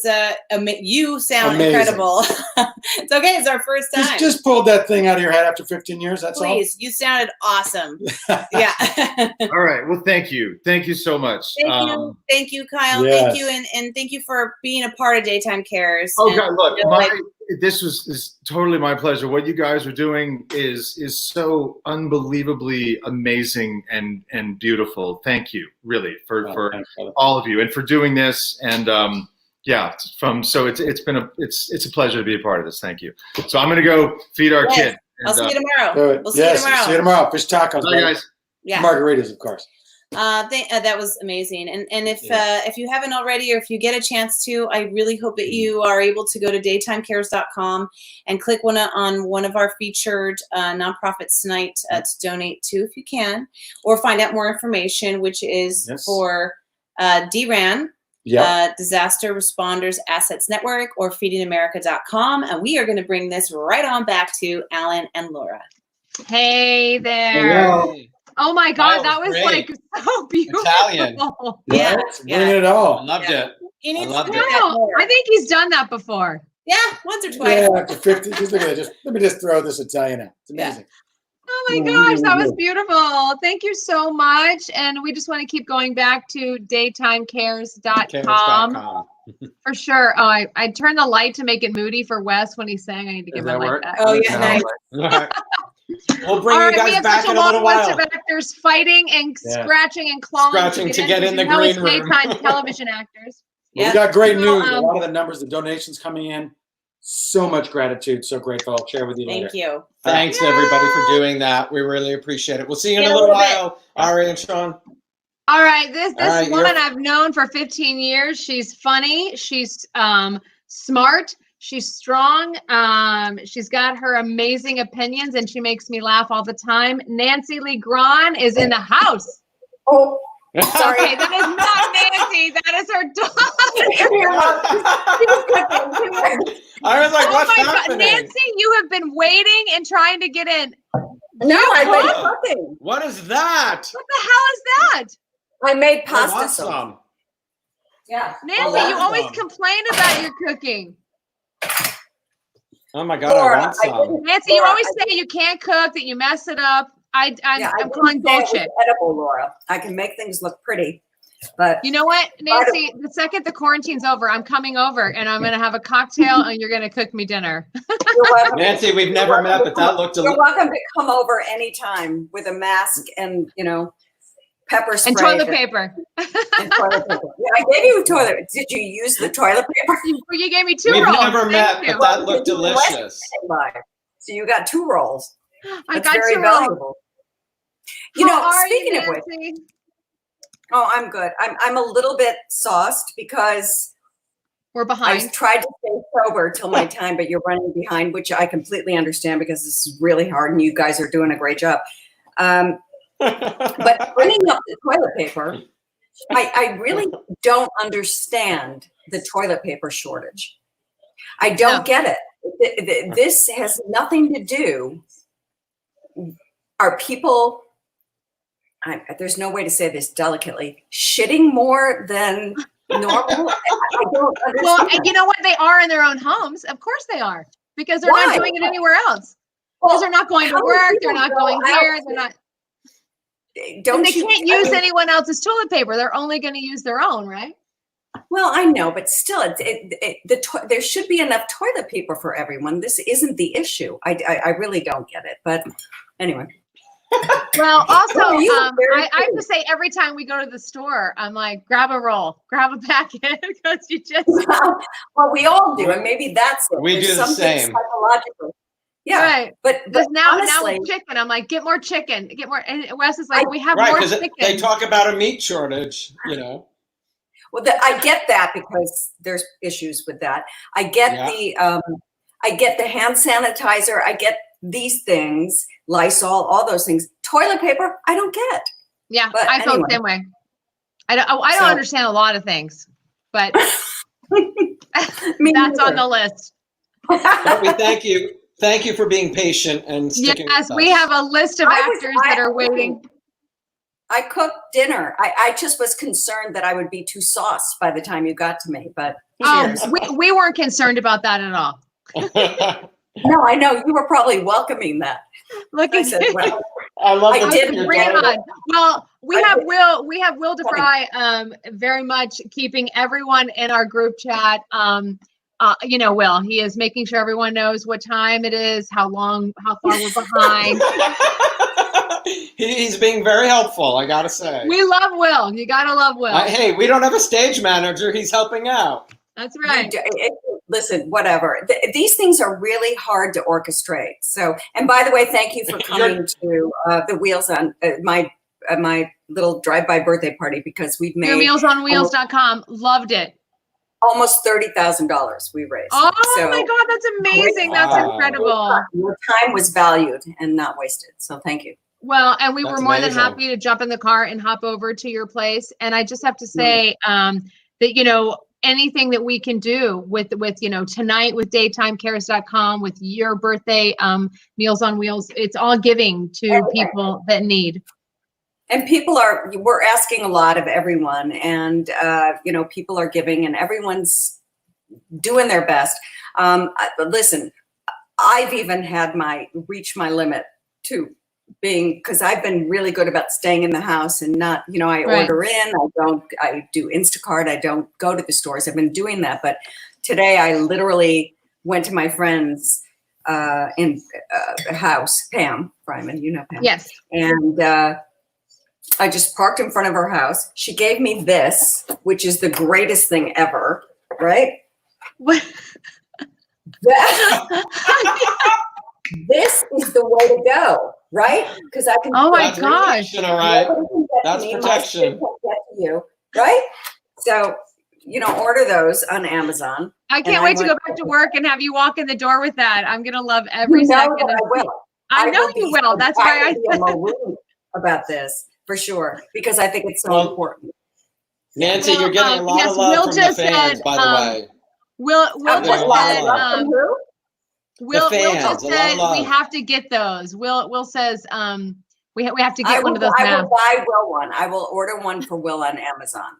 And by the way, I have a special treat tomorrow. Speaking of my TV lovers, Joe Flanagan. Yeah. He lives in Malibu, and so he is allowed to be. His property is on the beach, so he is allowed for Kate and I, for Mother's Day, to go through the side, social distance, safety, everything, and literally walk on the beach, because it's a privately owned beach. It's a very special, very privileged thing, but I'm very grateful for that, because literally it's 100 degrees in the valley and I can't even get outside. It will be cooler this weekend, just so you know. Oh, good. Yeah. But I've been good. And I'm doing my part, and we all have to do our part. And so I have one little treat tomorrow, and I'm very excited, thanks to Joe. So. Oh, good for you. Thank you, Joe. And can I see Kate real quick and give her a big wave? Yeah. I know she's loving and supporting. Hi, Kate. My so love. nice to see your face. I just want to honor, But I want to honor that you gave space and quarantined away from your mom, which I know is not easy to do when the world's falling apart and you're actually really close together. When you live close. Yeah. So that's a really hard thing to do. And you honored that. And then you came home. And I just think that that's beautiful. And I think you should be applauded for that, because I don't think I mean, that's a difficult thing to do. For I know as a mother and daughter team as close as you guys are. We are. Yeah. Very much so. My fiance is hiding. He's not, you and Lauren too. Yeah, you and Lauren as well. Yeah. So listen, I don't want to take up you guys. I don't want to take up any more time, because you have a lineup and you're behind. So just, our fans know how much we love them. I appreciate them. Go to nancyleegrand.com, because I have really good surprises coming up. And Laura, and thank you, both of you. Thank you so much for what you've done. You're very welcome. I've done this before. I know how hard it is. And bless you for doing this. And thank you, Nancy. Have a beautiful dinner. Thanks, Nancy. Happy you. Mother's you for Day. showing up. Happy Mother's Day. Bye, you guys. Happy Mother's Day. Bye. Bye. Happy Mom's Day. All right, Laura, let's move on to your next group. Oh my Our gosh, we friend have a Emmy. big group Hi, coming. Emmy. We have Emmy. Arianne, Sophia, Caitlin. Hi. Where's the hospital in the house? Oh my gosh. Where's Josh? We had Sophia before. I don't know. She's We not gotta here. kick some people out so we can let these beautiful people I know. in. Sorry. I'm gonna try to Beautiful keep. faces. Miss you. Oh I my know, God. it's fun. Oh my God, here's Caitlin, your Sophia. hair's getting so long. Sophia. Hi, Sophia. Oh my We're gosh, we have missing- General Hospital in the house. We're This is missing amazing. Josh. The show is so great. I have It's been the girl laughing. party and Alan. Yes. Laughing out loud. Yeah, and Alan. It's a girl. Hi, Sophia. Hey, how are you Oh, here he is. Here he is. We got him. We got him. What's up? Oh my gosh, this is a party. Oh my gosh, are you so happy to see everyone's faces? I'm literally just, I've been staring. I haven't even been talking. I'm just like, ah. Yeah. Oh my gosh, are you so happy to see everyone's faces? Okay, who has something on they need to turn off? Oh yeah, I can hear it. Somebody might have another thing. Somebody has a device on that's It's watching okay. We're gonna somewhere, have to Josh. deal. We're gonna have to deal. Oh yeah, I can hear it. With me? Ooh. All right, is any of the beautiful young crew having a cocktail with me, or is it just you guys drinking water? Ooh, Caitlin? that's a good one. I don't have a cocktail, but Yeah, there you go, Sophia. Nice. Caitlin, where's your Emmy, glass of what did wine? you You're have? a wine girl. Water. I know. Water? I knew you would Water. have water, Em. You have a 2-year-old that's like driving you crazy. Yeah, are you guys all relaxing at home? Because I am working my butt off. Teacher Josh, Emmy are you living Ryland. outside because you're like the tannest person on the planet? No, Yeah. no, I think it's the lighting. But yeah, it's been nice out in the valley. It has. Josh, I will tell you, fans earlier, before we were even live on the air, were like, I hope Josh is going to sing. And I know you're not, but they were like so excited thinking you might be singing. So Oh, dang. you'll have to do that online for them later. Right on. Yeah. I will. So good. Josh. We What's really up? appreciate you all joining us, for this. Yes, because we're late. I'm sorry, I was paying attention. I have actors texting me going, "What? They're knocking on the door. You guys are over talking." Anyway, We'll make it how fun. are you? So good. How are What are you you guys doing? What's happening in your world? Are you like, have you seen anyone? What's going on? I mean, you're doing weird things with toys, Josh. So that's happening in your world. You and your wife are doing weird things with those toys you were throwing in your kitchen. What? Oh my gosh, that's the pigs. Do you remember that game? They're like tiny pigs that you roll and play. Is that a Midwest thing? Maybe. It Must be, but you weren't What? you weren't doing that. You were like pushing them off your butts and your No. stomach. So. I thought I was ordering the ones that are this big, and I ordered them on Amazon, and they showed up, and they were like, so it was a miscommunication on my part, and then we decided to have some fun with it. Yes. That's so fun. I love Yeah. it. What about you, Sophia? What are you doing? I'm just trying to stay busy and productive. I've been working on my company, which is something I can't really do when we're filming a lot. So I'm doing that and just trying to stay in touch with people through FaceTime. My family's in Sweden, so they're doing a little. How are they? How's family there? How are parents, mom and dad? They're good. They're good. A lot of people are not social distancing as much there, but the older people are. So my parents are. They're just home and yeah, just going through what everyone else is. It's just staying. I know, it's crazy. Caitlin, Emmy, I besides gotta working share out that- 2 times a day, what are you doing? I overdid it. I actually injured my shoulder the other day. Oh no. So Oh no. I was working out way too much. And then I went to the chiropractor. That was awesome. My shoulder's better. I've just been going between my apartment and my parents' place, just spending time with family, trying to stay productive and creatively fulfilled in any way I can. And thank you guys so much for doing this. It's been so fun to watch and be a part of and get to see everybody. This is awesome.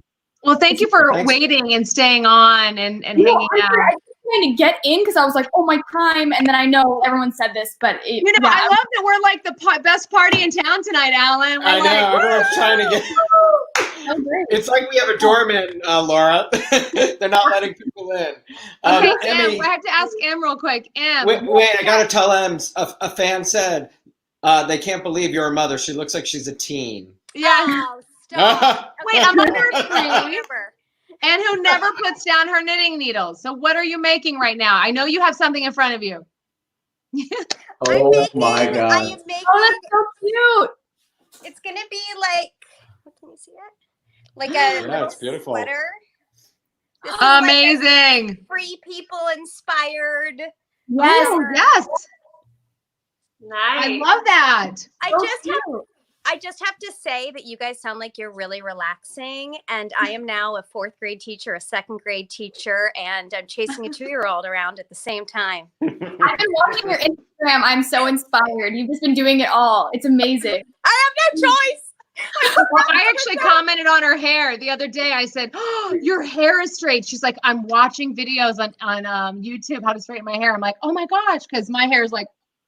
You know what? Years of having people style your hair on my days off, I just throw it in a bun. And now it has been so long. There's like, and I'm like with the blow dryer, and I'm like doing tutorials. Like this was a tutorial, guys. It looks great. It looks great. I'm learning. I didn't style my hair at all. It's like crazy. Your hair's so long. Look how long I do have a question, real quick. And Wes is not in the room. If he wants to come in, I don't know where he is. But Wes, Josh, what's up with like the man? I laughed at Chelsea Handler's tweet the other day. Was we're in quarantine. You don't have to grow a beard. You can use a razor. So, and I laugh because I love the beard. But my question is, so what is it with not shaving in quarantine? I mean, especially for us, we don't get to on the show. Like Frank likes it a specific way. So this is our time to just let it go. All right. Stage 1, the mustache is stage 2. Oh my God. Will just commented and said, "You can shave, dude." Must be Josh. He looked confused. Thanks, Will. Oh my God, he's so funny. Laura, I think we need to say thank you. And we do. Thank you guys so much. I'm so sorry. Sorry for making you wait so long. Thank you. Love you, Em. I love Bye, you, Em. everybody. Caitlin, Sophia, Josh. Thank you guys. Wow. Bye. How do I leave? Oh my gosh, more General Hospital is coming. Dom! Sorry about that. What's going on? What the hell?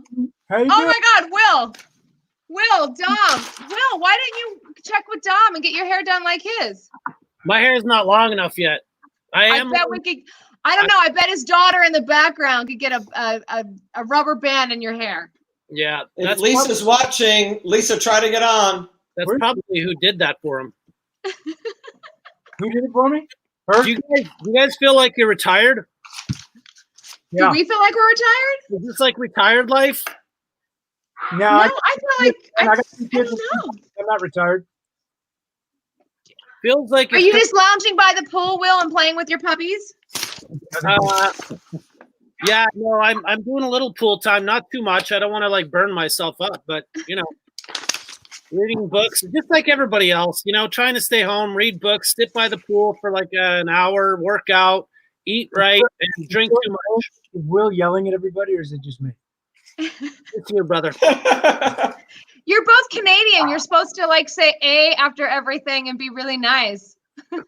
What's with the Maple Leafs shirt, eh? Hey, man. This is my team, bro. We'd be in the playoffs. We'd be fighting for the cup if things were happening normally right now. Do you agree, Will, with him?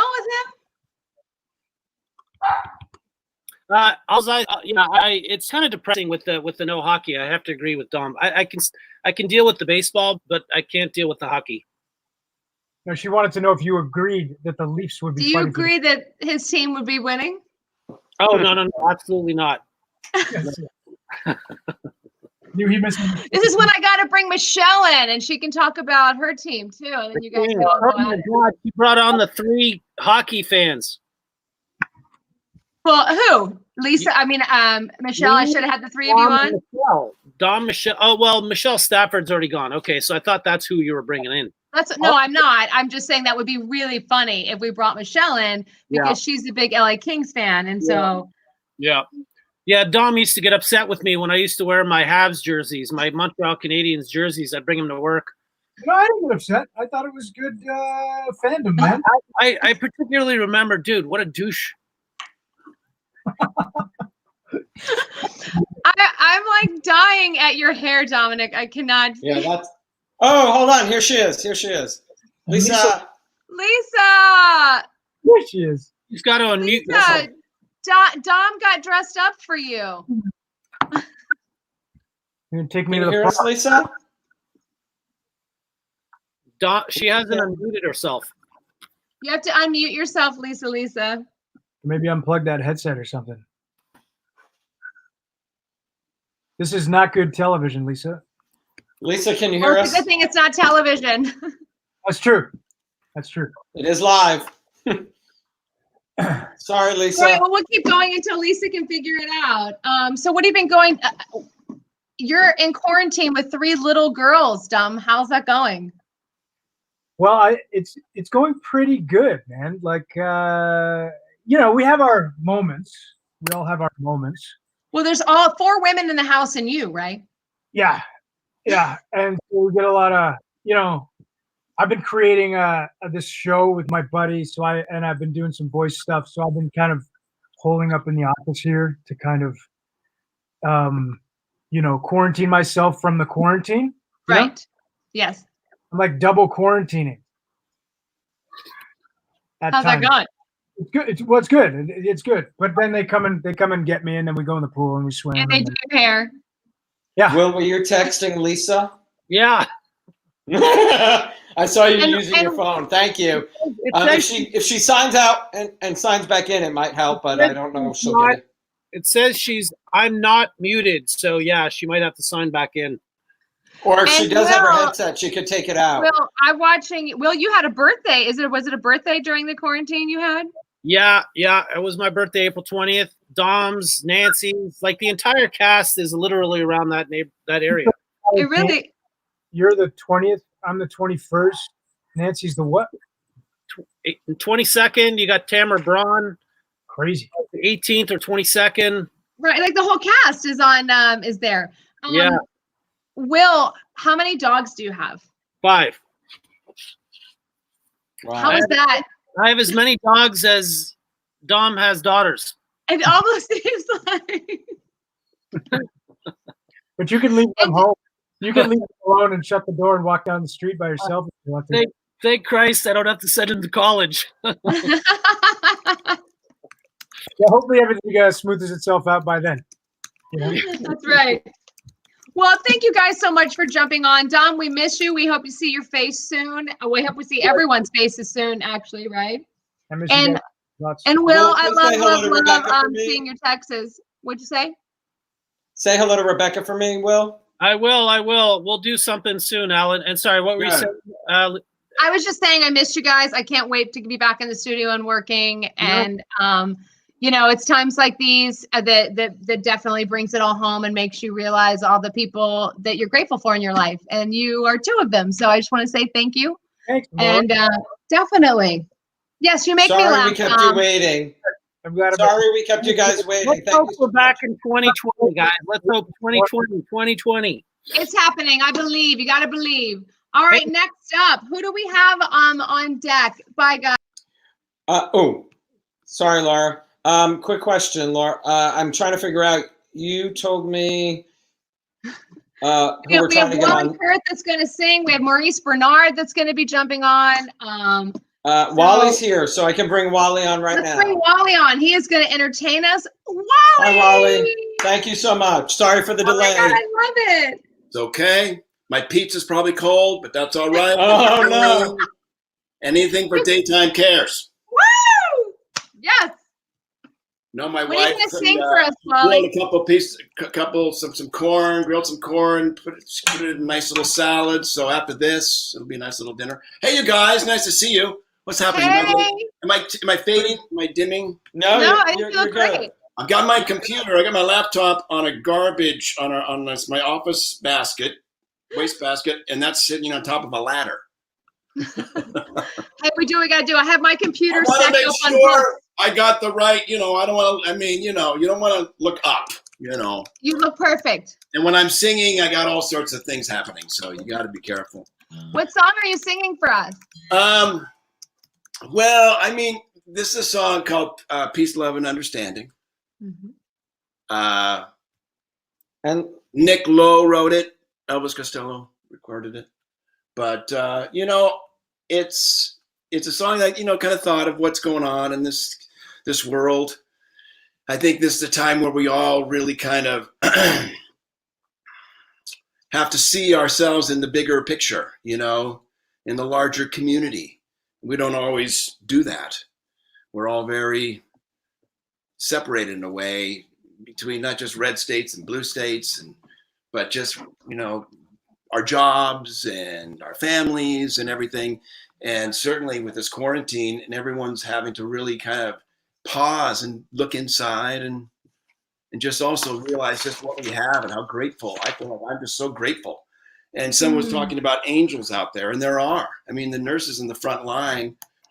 I have a friend who was in the ICU at UCLA these last couple of months, and I was out there visiting them. And in fact, I brought my guitar and sang for him and stuff. But the nurses up there, even before the pandemic, they're amazing. And the doctors, they're just amazing people. And some of them are losing their lives. That's right. Of this. So, I mean, we can't be more grateful to those people. And again, we're doing it for the vulnerable. That's right.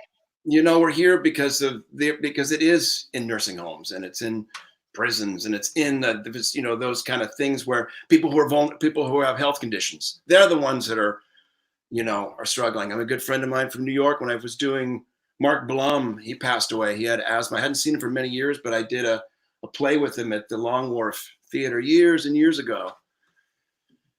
And he passed away. So I do, I know people. He was a great actor, Desperately Seeking Susan, right? Right. Yeah. We did the Cherry Orchard at the Long Wharf. And I was just starting out in the early 80s. And he was a really cool guy. So anyway, it's a weird time. And I'm like everybody, I mean, I miss my job. I realize I'm addicted. You're double addicted. You got General Hospital and Days of Our Lives. We're addicted to you, clearly. And it's a good thing because really I can't work enough. I'm addicted to acting. I'm addicted to the work. I realize I need to have a script in my hand. I need to be kind of just like in it. And I also realize I'm a people person. And the thing about acting is that there's just, you're connecting with people, not just in rehearsal and, the crew and everything, but then you also have this work that you're doing with your scene partners that's very much intense and intimate in a psychic way, So I miss that. Yeah. I miss it too. Thank you for sharing that. I miss it too. Big time. Well, we're going to let you take it away. Yeah, let's do it. Take it away, Wally.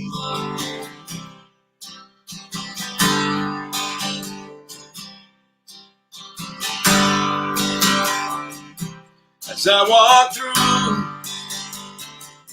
this wicked world, searching for light in the darkness of insanity, I ask myself, is our hope lost? Is there only pain and hatred and misery? And each time I feel like this inside, there's one thing I want to know. What's so funny about peace, love, and understanding? Oh, what's so funny about peace, love, and understanding?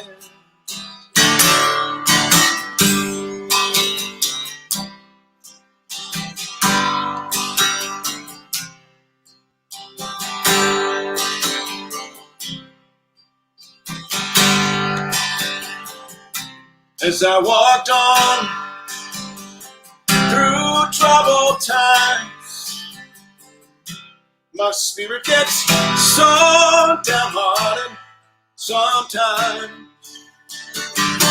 And where are the strong? Oh, who are the trusted?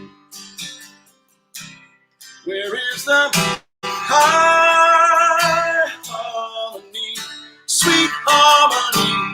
And each time I feel it slipping away, just makes me want to cry.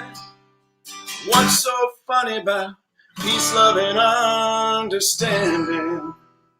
Oh, what's so funny about peace, love, and understanding? Hey! Oh, whoa!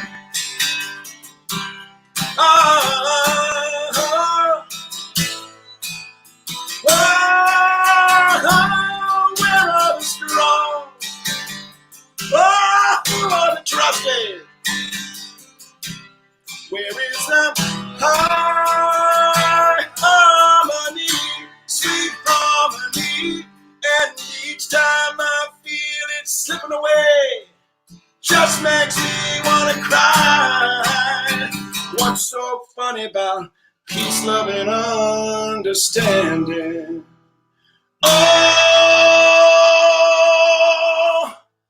what's so funny about peace, love, and understanding?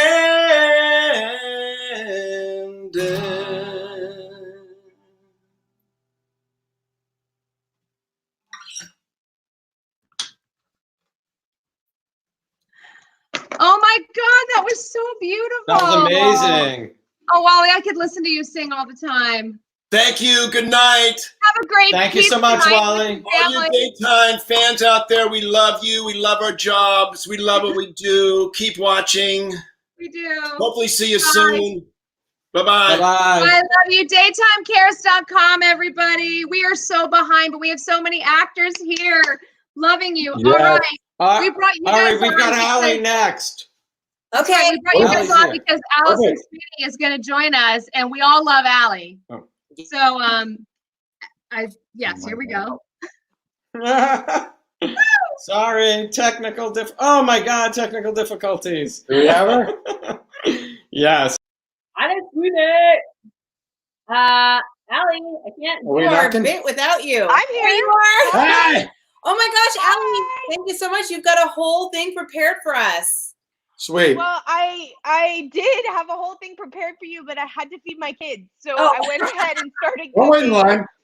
line. If you don't mind, but I could still tell you my story, which is that you guys said I had to have a talent, and as we all know, that's not my I can't Wally. I'm supposed to sing after that, please. I mean, as if. And Ari knows about my dancing, and so 2 left feet, but that's okay. This is my thing. I like to. It is I your like to thing. cook. I like to bake. I like to cook. And so I prepared. This is my favorite salad. And I think Zook, you've had it before. It's my kale salad.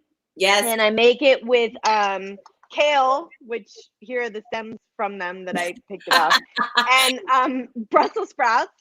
And it's raw. It's a raw kale and Brussels sprout salad. I toast the almonds myself because it smells really good in the kitchen when you do it. And then you take 1 lemon and the juice from 1 lemon and and leek. And you just you prepare the dressing separately. And then the best thing about the salad is that you dress the kale early, way before you have people over, if ever we're allowed to have people over again. Yes.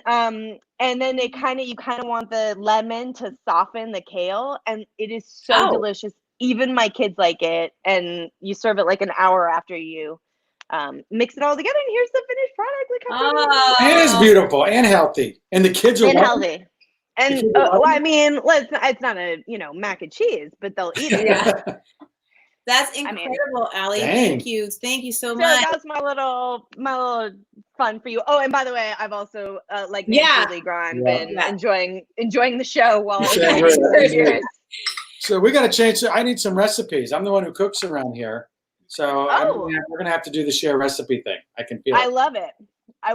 We should get on that. Like, there was like a thing going around with forwarding people a recipe chain or whatever via email. Oh Ooh. yeah, yes, we'll do it. Love Put me it. up in the chain. I'm in. Yeah. Okay, sounds good. Sounds good. What do you like to make, Shawn? I actually like to go a little Eastern, sort of exotic. I do little curry dishes. I do Thai dishes, things like that. I experiment this time. Sort of, a lot of my family's the guinea pigs sometimes. I'm like, here's what I want to try. It's a creative in me. I mean, I'm sure for you, you're just like, I gotta create and give to someone.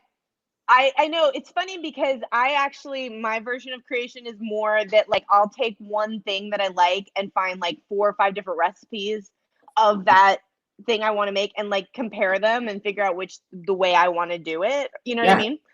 I have so much fun. Like, I don't know. Maybe it needs more of this or more of that, or 1 egg, not 2 eggs. I don't know. You have to play. I was doing salmon patties, but in our family, some are gluten free, some don't like it spicy, some don't. Right. And it's like, okay, how am I going to pull this off?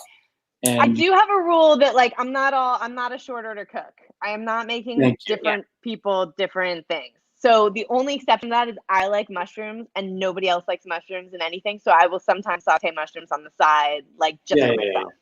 Yeah. But that's it. Other than that, no. Did you hear that? No exceptions. Well, if I wasn't for the fact that I get ill from milk products and that I can vouch for, by the way. Yeah. Oh, we've been friends a long time. Holy moly. Don't tell any stories, Ellie Sweeney. Oh no, I gotta go all of a sudden. Things just popped into my mind, and I was like, "Nope, not that one. Nope, not like stories." Well, listen, amazing. I love I love all your cooking stuff, and I hope that a lot of people follow you and get really great recipes. And thank you. We've broken things down to like $1.83 a meal per person. Right. Which leads me to Feeding America, right? Because exactly. And I was going to say, Megan and I did a recipe for Feeding America maybe a week ago on my Instagram because we were trying to help come up with suggestions of, when they provide people with a shopping bag, a grocery bag full of stuff, oftentimes you're kind of left with like, I don't know how to put these things together. So Megan and I came up with sort of a tuna casserole. Like it was really fun. And Megan and I got really excited trying to be creative and help people think of clever ways to use sort of pantry items. And Feeding America is so spectacular. And I think a lot of people are finding them for the first time right now. And it's so great that you guys are doing this. I'm so impressed and proud of you and happy that your Daytime Cares is supporting Feeding America. Thank you, Ellie. And thank you for your patience for waiting at, actors. We can't stop talking. I was waiting. It was and listening to Wally Curtis sing, it was like, I know. It's exhausting.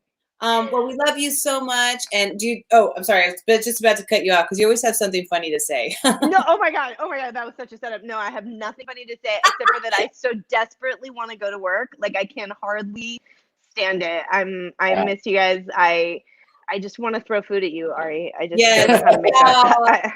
Congratulations on all your success. And I know we will all be working and we're all looking forward to more of your Hallmark goodies and thank you. On the show. So we love you. And John, are we going to signal? Shawn, we have to do a Hallmark movie together. That would be so fun. Done. Let's put it out. I'm submitting them all the time. Done. You heard it here. We'll call you later. We're making it happen. Okay, it's happening. Thank you. Bye. Thank you, Allie. Appreciate it. Thank you for having me. All right. Shawn and Ari, we'll see you in a little while. Indeed. All right. Keep it going. Yep. Oh my gosh. Allie, thank you. Hi, Allie. Okay. All right, here comes Laura, one take of it my away. favorite. I'm going to take it away with this man, a friend of mine, a gentleman I adore. He has been waiting, and he's one of my favorite people to work with, Maurice Bernard. Hey, how you doing? Oh my gosh, it's the first time I've seen your face live since we left work that day. How What's are happening? you, my friend? I miss you. Yeah, I miss you too. I'm hanging in there. You hanging in there? So something big has happened since the last time we were Hanging in there? Yeah. You have had a book come out. Yes. And I got to read it. Oh my gosh. Yes. Yes. Yeah, it was. How has it been? It was during the. Well, you know, it's been.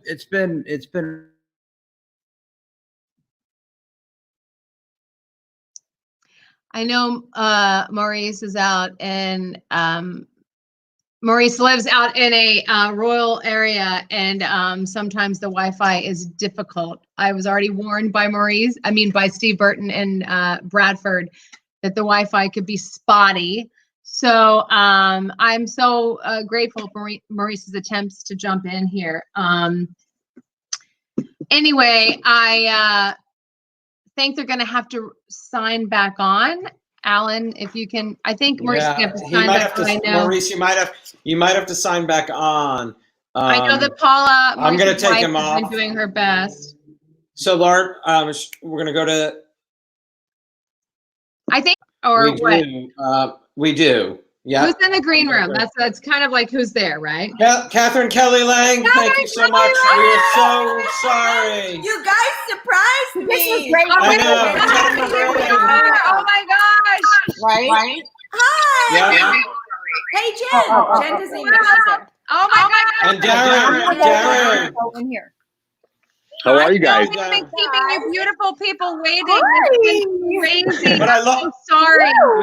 We now lost Heather. Oh no. How are you? Poor Heather has been trying to get in like for an hour. She was here. She was here. She was here. Heather, if she's listening, please sign back in. I think there's room. If not, I I'm will. so happy. I wanted Bold and the Beautiful represented. I was not going to get like beaten because I did not have the B&B cast here. So thank you guys for showing up. I'm so happy to have you. Thank you guys for having us. Oh my gosh, it's so exciting. And we're here trying to honor. And here's Don Diamant. Don Diamant's trying to get on right now. There he is. There he is. Don, thank you so much. Is John back on? Yeah. From his bed. Hello. Hey, everybody. What happened to Heather? Oh, Heather's here. We got her. And I'm walking through the dark, so I'm going to give myself a little better lighting. I'm going to take myself off and put Heather. Okay. All right, Heather's coming in. There she is. Hi. We did it. Wow. Oh, finally. Thank you guys so much for your patience. I'm so sorry. It has been an amazing night of so many people wanting to join us. So thank you for waiting and being patient. Thank you, Laura. Of course. Thank you for having us. Hi. So I just think this is a really funny story, and I would love for you to tell it. Like, I reached out to Heather and said, please, can you reach out to your B&B people? We're doing this incredible thing for Feeding America in Duran, and we want Bold and the Beautiful to be a part of it because we want to represent daytime in this crazy time. And Heather was like, I know what I want to do. What did I say? What did I say? I'm going to send a care package to all my friends. We actually already mixed our drinks. We were we So we were waiting already. in the green room for a long time, so we you just kinda couldn't wait. But you know what? We'll walk you through it. Okay. Go We'll for walk it. I am here. Okay. Oops. Welcome to Heather Tom's kitchen. All right. So what you do is you get a bottle of kombucha, watermelon kombucha, and a bottle of orange juice, and most importantly, a bottle of vodka, and then you pour it all together over a little. Like maybe just honestly, a little bit of ice because you really want to taste that vodka. Put a little in there, little mint. There you go. It's not more of a garnish. Little lime.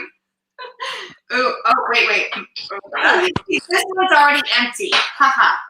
So we'll put this because we're on our second. green room. So the green room. There we go. It was fun, actually. And then you stir and drink. So everyone's made this. I just want to know, how did you get this to everyone, Heather? Okay, so I sent them all care packages this morning, and they were lovely. It's cute. It's Very little package. Everything inside. Yeah. Where did you She get sent them? it I at love, did you make them or did you order that from somewhere? No, I stood in line yesterday at Target with a face mask and like a hazmat suit and like got them. And then I came home and my sister-in-law has orange trees, and so we squeezed oranges. Oh my gosh. And yeah, a lot of work went into these things, people. You did. So let's raise a glass to all the fans and Salud. the frontline workers. Mine's gone already. I drank. I heard you had a smoothie, Don. Heather, the Donald. fresh orange juice and the mints are key. We're going to raise a glass to the frontline workers, to Feeding America and Duran and daytimecares.com and everyone, all the actors that showed up tonight and that are still waiting. Thank you, B&B team, for waiting for us. I'm so honored that you guys showed up for your fans. Well, thanks for putting this together. Thank you Yeah. so much. Seriously. And like, thank you all so much. Stay safe. Love you guys. Thank you so much. Love you. Thank you for having us. Daytime, baby. Daytimecares.com. Yay, right. Daytimecares.com. Thank you. Bye. Bye. Oh my God, I kept figuring out how to get out. We'll get you out.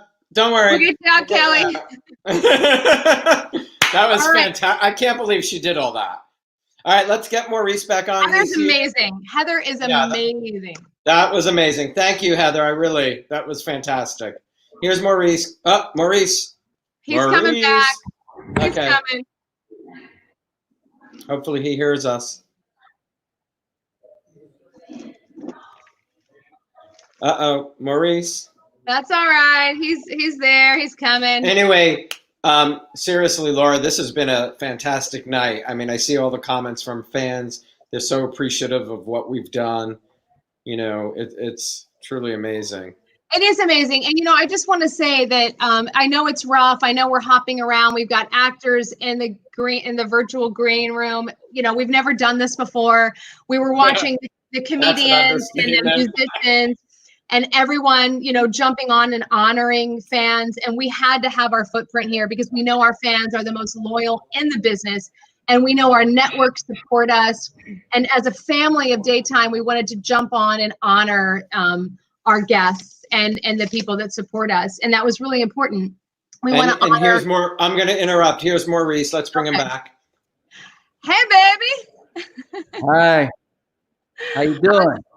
I'm good. We're trying here. This has been a crazy night of technical, well, I won't say difficulties, but challenges. And I know you're out there with your goats and your dogs and your family.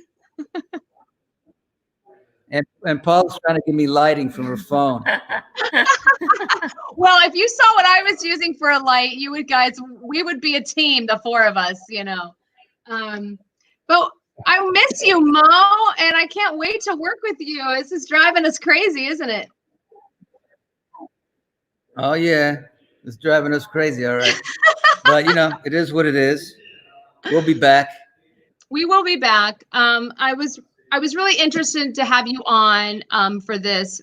Well, 100% because you're my, work partner and I adore you, but also because you have a book out that is mostly based around your mental illness struggles and challenges, and then you triumphs.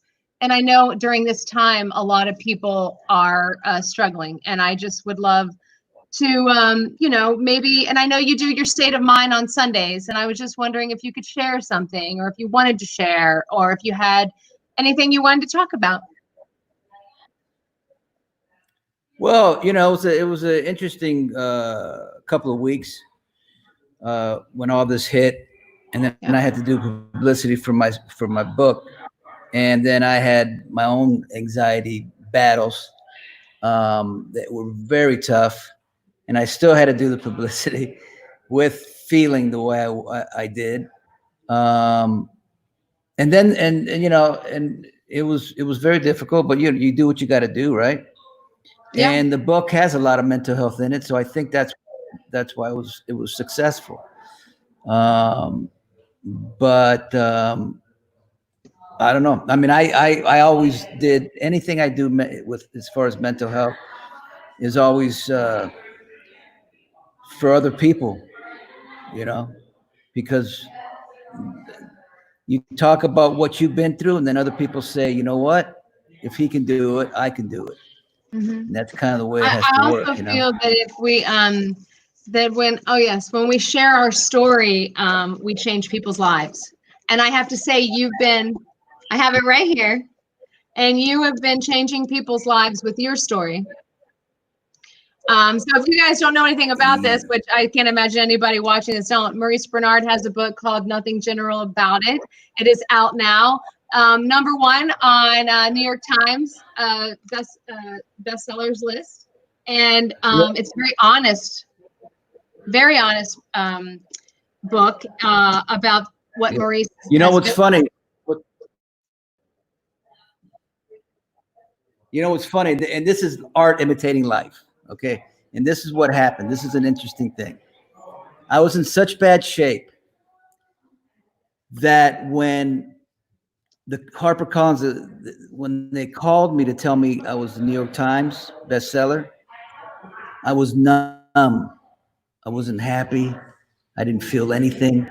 And they were real happy, and I wanted to be happy with them, but I was so messed up. And I don't think they knew at that time that I was messed up.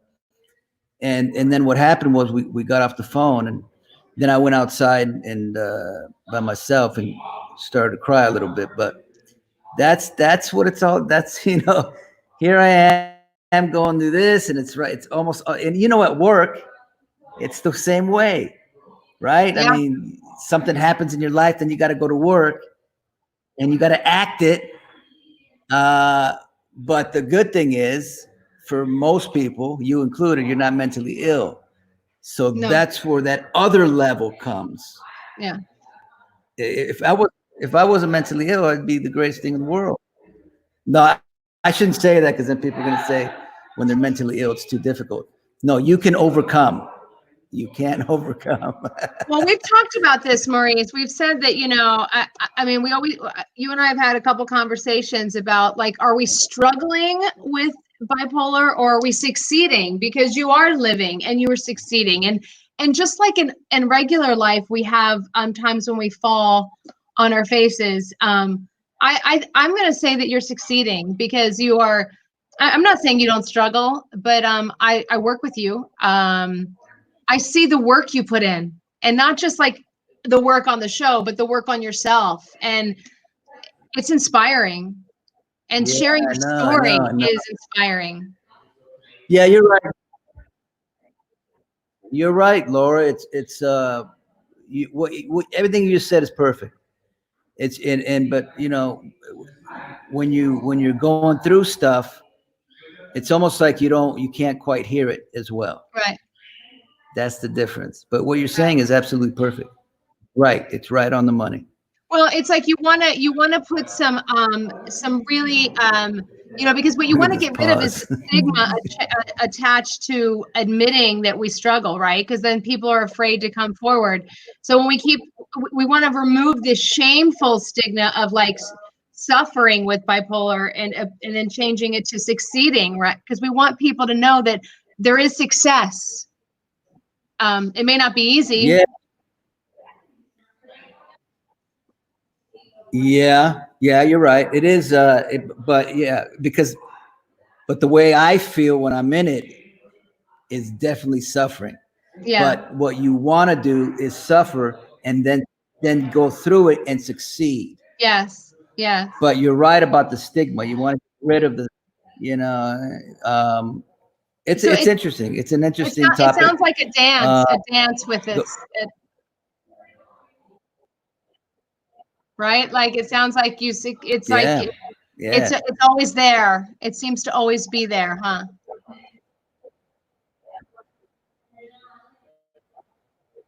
Yeah, that's the thing. It is like, once you think you're good, all you got to do is be triggered, and then boom, this thing, what's it called? COVID. Coronavirus. Yeah. When coronavirus hit, and I had other things, COVID. Yeah, when COVID, and then no work, and then something else hit, and then the book. It was too much, and then you gotta. But what? Here's my thing for people who, for me, but for people also. I want to get to a point where that doesn't happen. Right. And you know what it is you got to keep going to therapy. You got to keep going to therapy. I don't do enough of that. You got What to keep happens working to me it. is I get in trouble and then I go. Yeah. Yes.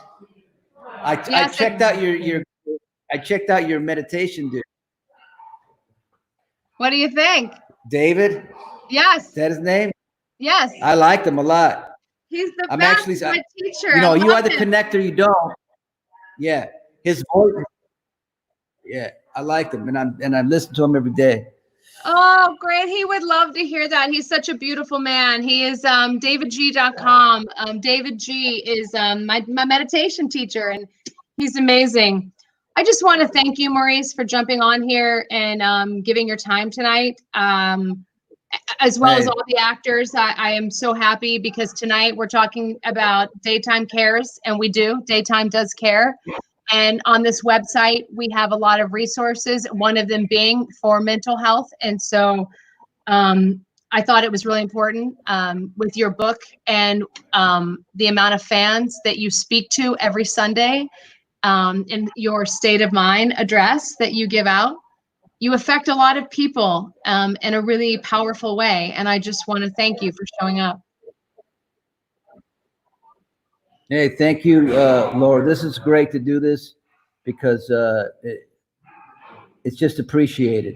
We need the fans to know that we're here, we're strong, and we're going to keep going. That's right. And I can't wait to see you and give you a big hug and jump on your head. And you know I will. See ya. All right, I will see you later. I adore you. Oh, you will. Thanks for doing this, Maurice. Thank you. Thank you, Maurice. I love you. All right, that's it. Bye. Thank you. Bye-bye.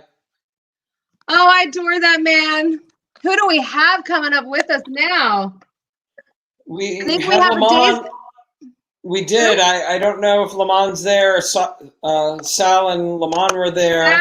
Or we have and we have our girl there too. She's waiting. I see our girl there smiling backstage. Oh, Lamont's there. Yo, hold on. Let me get this linked up. Sorry, I said Ari and Shawn. Sorry, Ari and Shawn. Yeah. There they are. Ari and Shawn. There's Lamont. Lamont. Sorry. What's up? What's up, Lamont, we did not forget about you. And here's Sal. Sal. Huh? Thank you so much for coming back. Oh, it's the beautiful people. Hi. Yeah. I love your hair. Huh? Love it. Oh yeah, I have a fro, guys. I have a fro. I love it. Sorry, Oh, wait, I want to play. Lamont, I love your gorgeous What's smile. up? I miss you. Oh, thank you. Thank you. right. I'm glad I finally got in. I felt like I was on hold with the EDD. I'm so sorry. How do I? It's all I've good. been there, It's all brother. good. I've been there. I get it. So I love Lamont because he comes to work so quiet and and then by the time I got to know him, you are unbelievably funny. You make me smile and laugh so freaking much all the time. Nothing fans don't know about you, which I love sharing about. And Sal, my beauty queen, always just amazing soul. So I just so appreciate your time and your patience. And this is our first run at doing this amazing show. And I cannot thank Laura and Ellen enough for just. Oh gosh, should we jump off so you guys? Well, why Why? don't we stay? Why leave? We'll stay. We'll all stay, and then we're going to bring Laura All up. right, because I don't know you guys, so I'd love to I stay. know. Bring them up.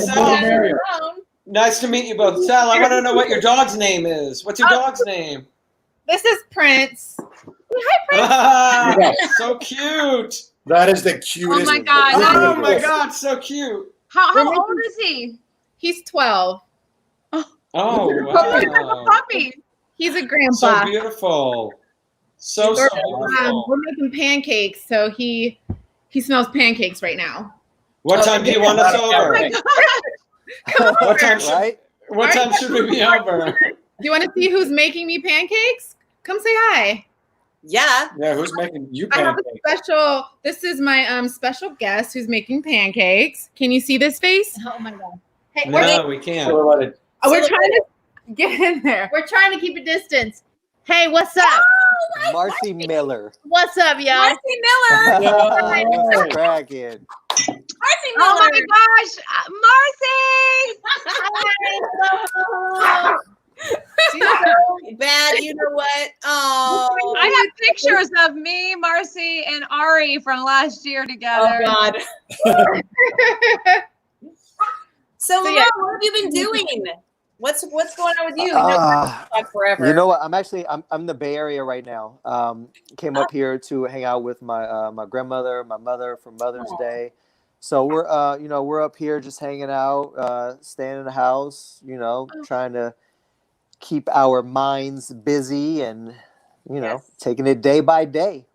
I learned from my chiropractor who kind of studies Eastern and Western medicine. He gave me such a great word for busy is proactive, because it's such a positive word for because he goes, "How are you, Ari?" And he's like stretching he's working on my back, and I'm like, busy. And he goes, So you completely tensed up when you said that word. And so I was like, oh, I just learned this yesterday. So I was like, so proactive sounds like you are really you are working, there's something serious going on. Something really serious. Busy, you can just be busy cleaning. Proactive, that's like I don't go busy. It's a different level. It's funny. Yeah, we talked about it.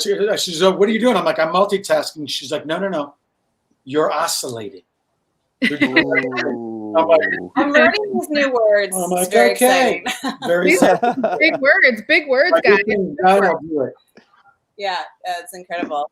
I cannot thank both of you enough for coming on here because patience, yes.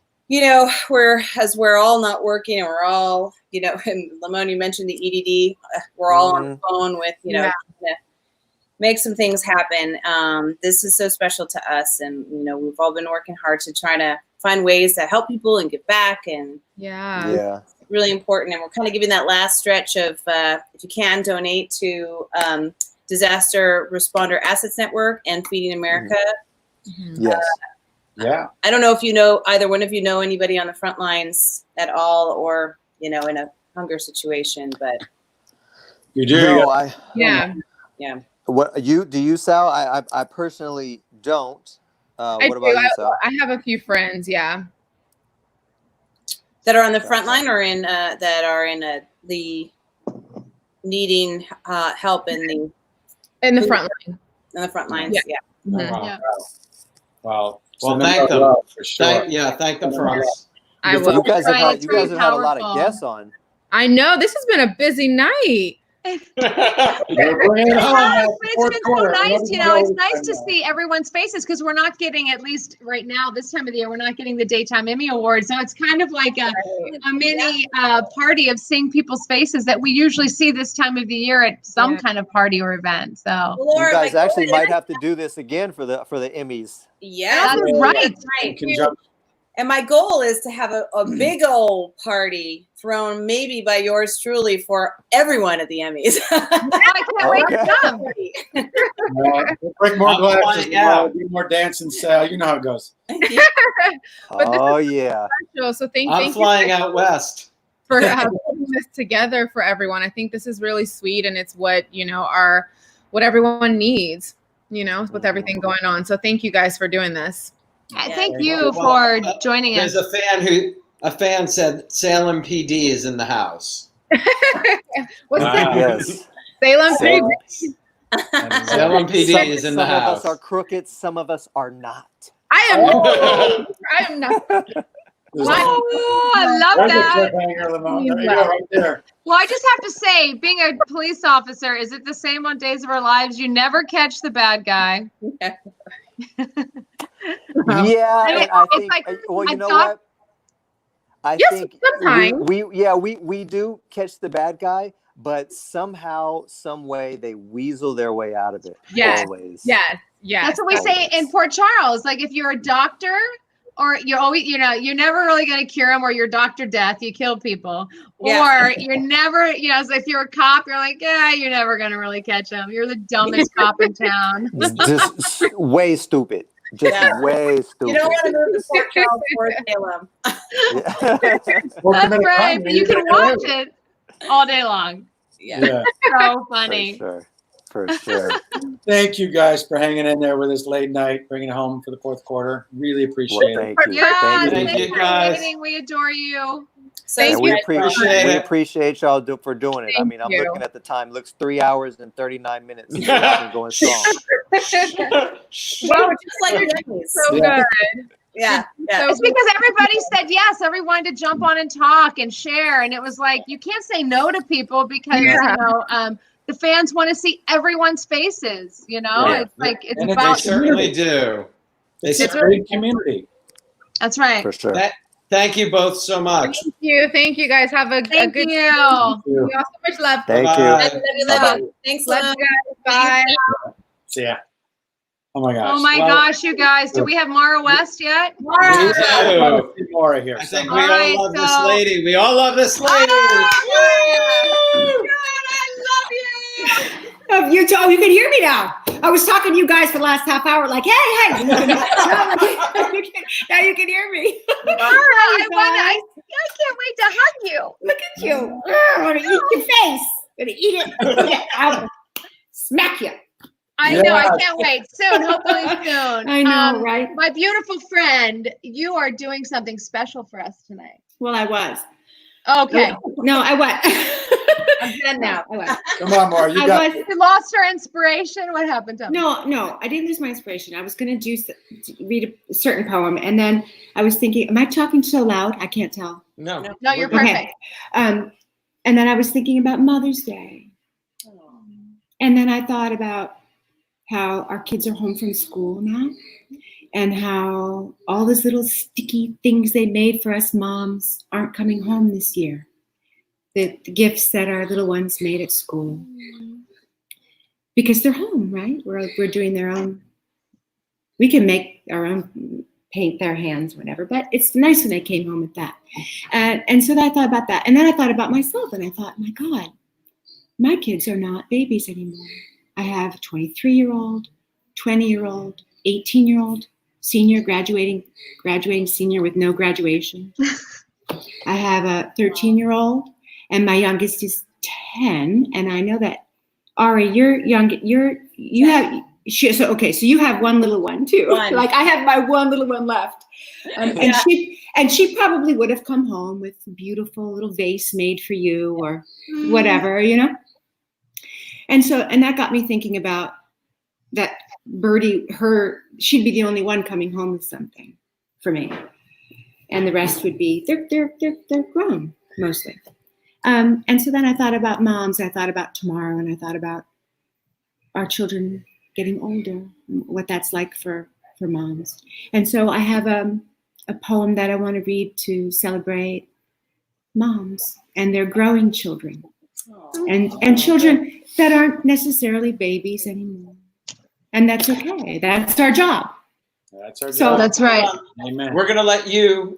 We're gonna all disappear and let you read the poem, and then we'll come back. We're gonna let you give this gift to but we're gonna let you give this gift to the fans.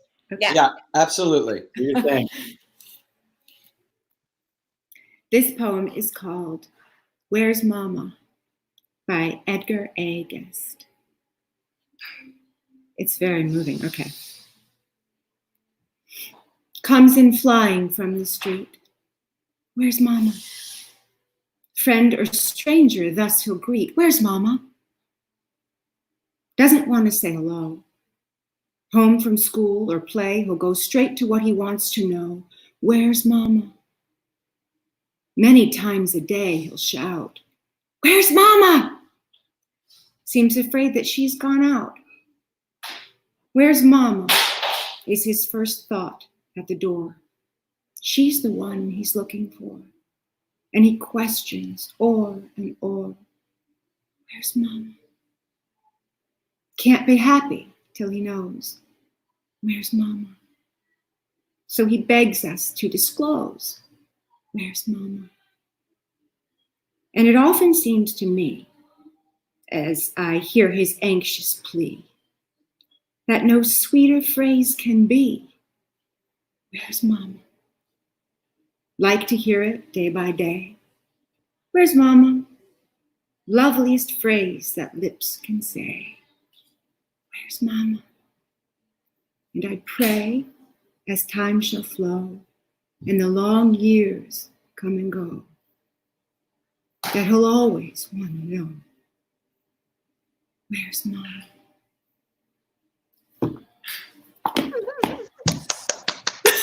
Oh my God. Oh, Miss Mara, I love you so much. I love you too. That's not a way to wrap this. I mean, Oh my God, Mara, our that was perfect ending, beautiful. Mara, our Right? perfect ending. Mara, that was beautiful. Oh. But I will be remiss. I need to ask Shawn Christian, more West. Shawn Christian, more West. Yeah. Give us Okay, remind us of your own Oakdale days. I'll tell you a story. I need an Oakdale story. I'll tell you a story. Oh boy. It's not a bad story. It's not a sexy story. It's just a story. I had, well, first of all, Shawn had already been doing this before I came from theater and did this. So he was a big part of me learning how to do it. He probably didn't even know that he helped teach me how to do it, but he did. And we became friends right away, didn't we? We did. And I had this dressing room down at the end of the hallway, and I loved it. But one of the problems with my dressing room, Ari, do you even know how we got this scar? No. Well, I got 5 facial scars. So I had this dressing room down at the end of the hall because back in the day I used to smoke. So I had this dressing room that you could go out onto the roof of CBS on 57th Street. Oh, I love it. Yeah. But the problem with my dressing room was that the door would slam closed. It was angrily. Yeah. And who wants that in your dressing room? Yeah. And so Shawn, and I've watched you, Shawn, on your Instagram fixing everything, doing everything. And so this is 25 years ago now. Yeah. Oh my God. Literally. 25 years. Oh my God. 25 years ago, because this happened. Yeah. Oh, yes. I know. Yeah. So we went, and I said, Shawn, I need help. I can't. Well, I don't even think I asked. I think it was you who said, "Oh, I'll do this," because that's your way. I got your back. Always had your back. I'm like, I know. So he climbed up on a chair and he went up to the top of the door to fix some. I don't know, Shawn, some spring or whatever. Yeah. And we have scenes to do together in about 20 minutes. And he's up there, and all I see is this thing. He unscrews the screw, and it just slices his face, boom, like that.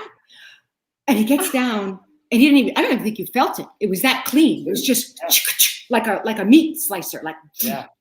And I saw his bone. Oh. And so I was like, he was like, "How is it?" And I said, "Oh." Oh, it's good. It's good. You look good. And then, but no. So then they took him to the emergency room, and he got. I can't believe you never told me this story. He got stitched up. The son of a bitch came back. You're not a son of a bitch. The wonderful man came back to work and did the scenes just like this. So like the big bandage, and he's like doing the scenes. Of course. Like that. Oh my God. Welcome to the world of daytime. They were not going to shut down for us. They're like, get your ass back here. We'll just shoot on the other side. Totally. They don't care. They did not care. And They care. trying to find that. Every fan is trying to find that scene right now. They're going to go. Oh my God, that's so. I wish I could remember the scene. That's a great story. But you still have that scar because I've seen it. And I love scars, so I'm a bit. That's my Shawn Christian scar. I think this is a beer bottle. Shawn, do you remember that? Oh, totally remember that. Because she was like, I'm like, oh my, what am I? Of course he remembers it. All the blood's everywhere. I'm like, I think we have a problem. She goes, I can see your bone. I'm like, but we got to do. But I have to say, I was pretty calm. I was like, oh, you look so calm. you look good. Were you a mom at the time? I was not a mom yet. No. That's impressive because as I would say before I was a mom, I'd be like, even though my kids still say I do that, but I think you become more okay, when you have kids, but especially Yeah, but 5. But it was his face. Yeah. Like I was like, oh my God, it's his. Yeah. I mean, That's a thank good God, one. another half inch would have been my eye. And so, Oh, yeah. it was Oh. positive, but Well, look at you. You know what it did? It gave you character. That's all right, I can character. say. Is it? Wonderful journey, character. And you provided a great ending to our day. That was a great story. Oh my gosh, Laura, I'm so happy to see your face. I love you all. I love We've you been all. texting ever since this craziness started, but to see your face is just a gift. So yeah, I know. I feel that way too. This is my second time. Thank you. Cheers. Cheers. Cheers, Maura. Cheers, Maura. You guys. We love you. I love you too.